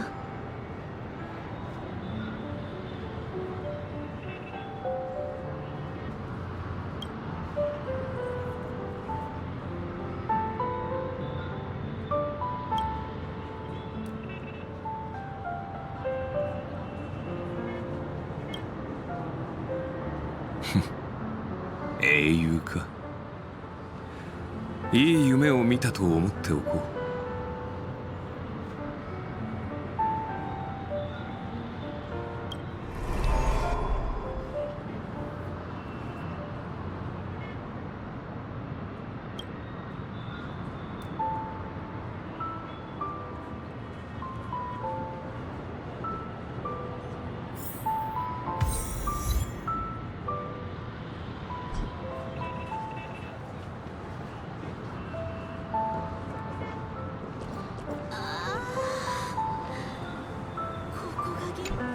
あなたの召喚に応じてこの不思議な世界を旅することができてとても楽しかった。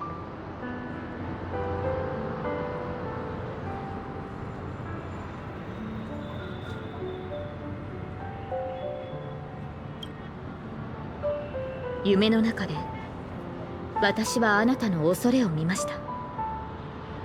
ですがそれを恥じることはありません。未知への不安、迷い、失うことへの恐怖心、そして何かを成し遂げられなかったことに対する後悔の念は人間であれば誰もが抱く感情ですから。英雄になる前はヘラクレスもただの子供でした。今はまだ力が足りないかもしれませんが、あなたはいつか銀河を照らす星になる。私はそう信じています。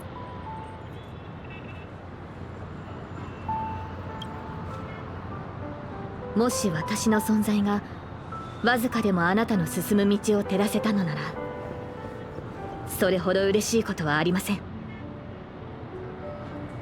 マスター、未来のあなたによろしくお伝えください。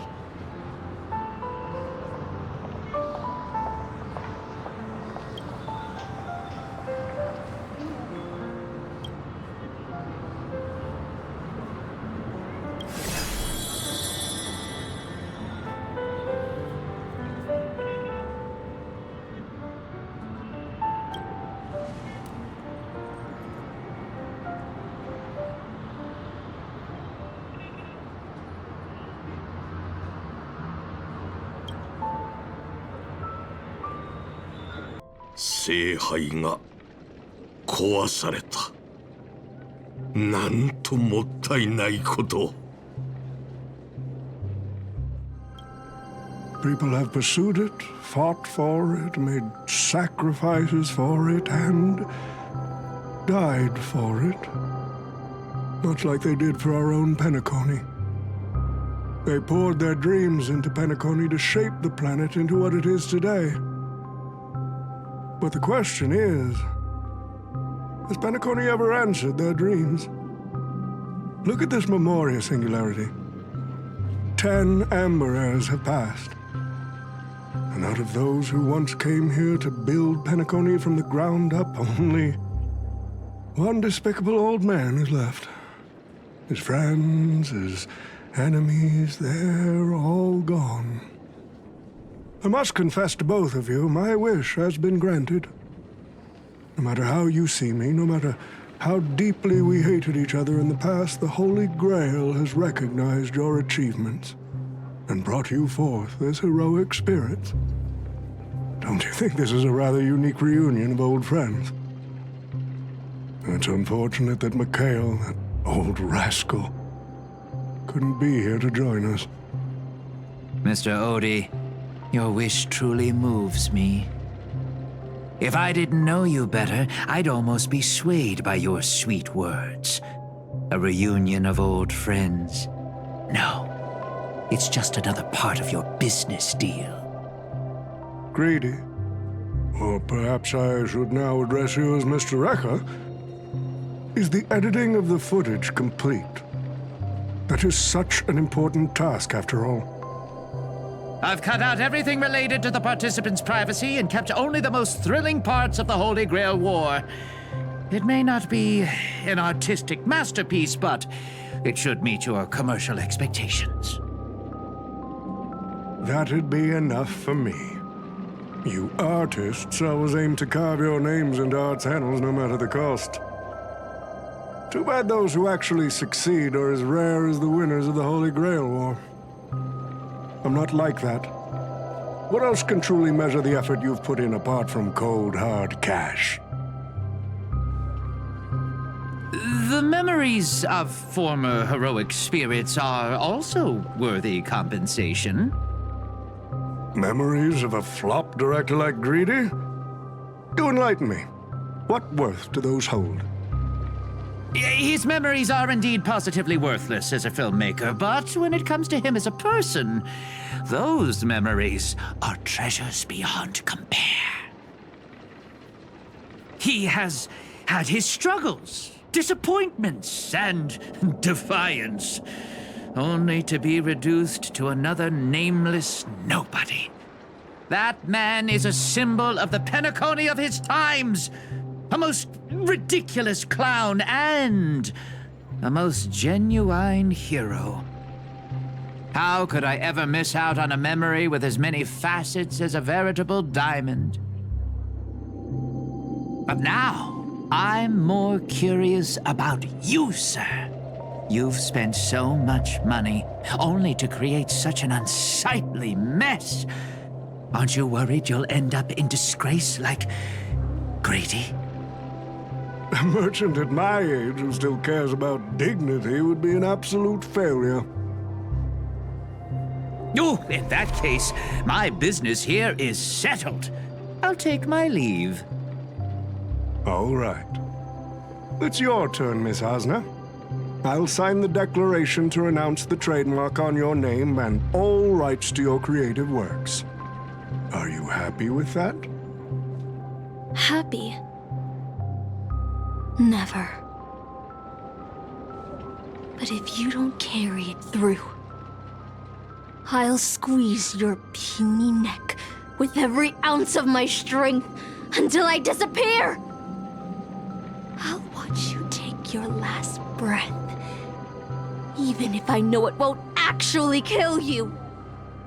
Goodbye, Penacony's most successful merchant.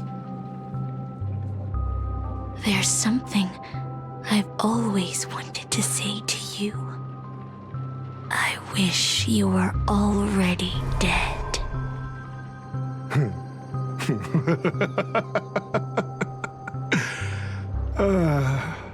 Now that's a heartfelt confession. Asna, I do hope your wish comes true one day.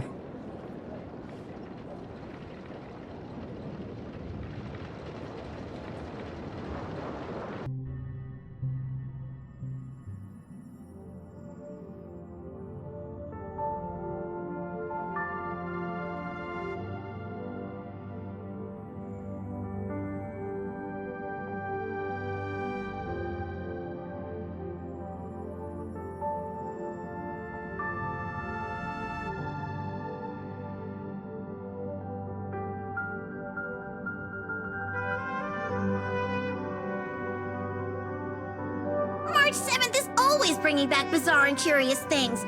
One time, she even brought back something called a raiding pistol, and it only gave Pom-Pom a single point. Also, watch out for Himiko's coffee.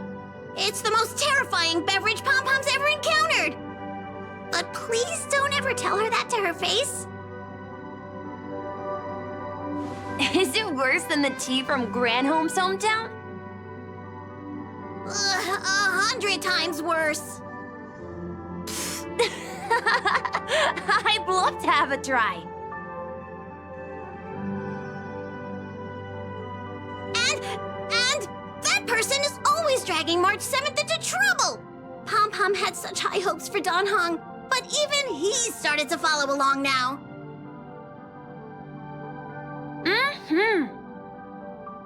You passengers are all the same. Mikhail, you're spacing out again. What's going through that head of yours?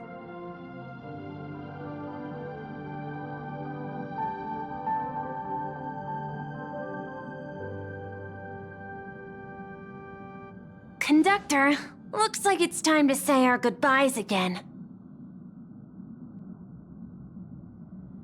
Will you be returning to the Express? Maybe. I'm just happy to hear that so many people like me have boarded the Express over the years. The nameless come and go. Some find a place they want to stay, while others keep moving forward. Just like the silver rails that never stop. That's the Astral Express. I'm sure the conductor's future will never be lonely.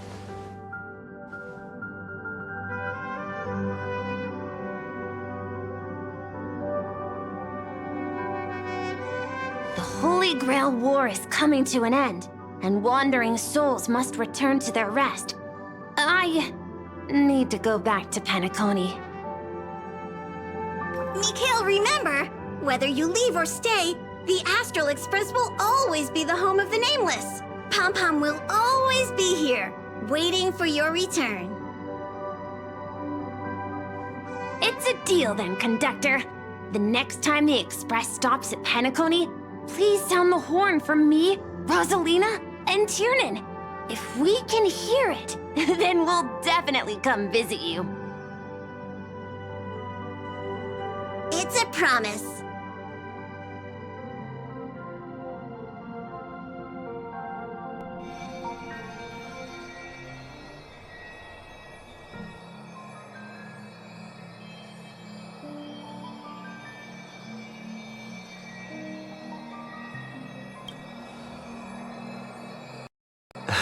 You see, wishes lose their power once spoken aloud. That does sound like something you'd say. Anyway, the first Holy Grail war orchestrated by Old Odie ended up being the last one. But the Dream Bubble movie co-produced by Mr. Reca and Dr. Edward became a huge hit. Not only did it fill up movie theaters in Epsilon, it even created a new dream-chasing trend throughout the stars. Mr. Odie and the IPC's Penacony branch made quite the fortune from it.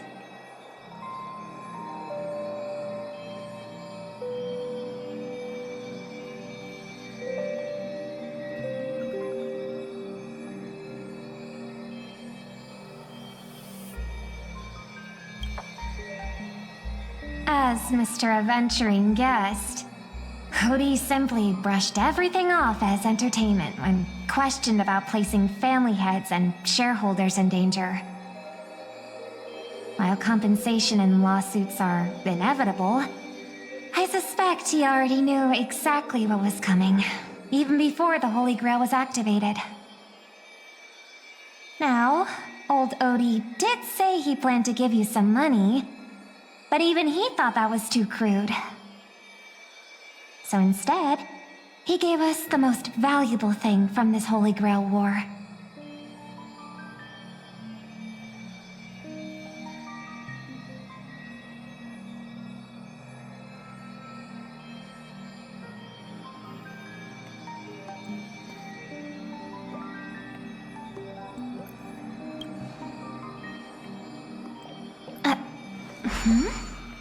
There's something inside the Holy Grail. I think this is a note for you. Hey, brother, since you all look pretty busy, I headed out with Hook. Big thanks to Mr. Odie for buying this rare trinket I got my hands on. That's how I could afford this spontaneous trip. By the way, aren't you curious what old Sampo's wish to the Holy Grail was?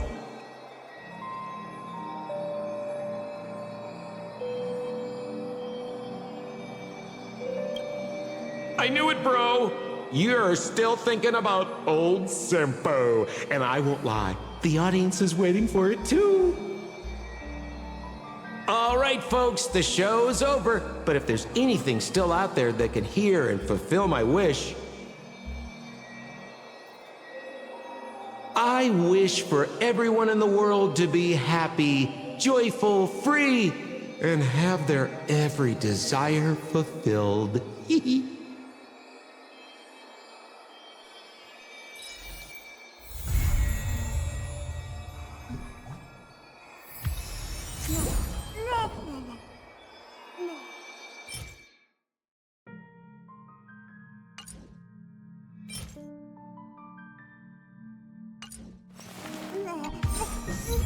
うん、いつでも出陣できます。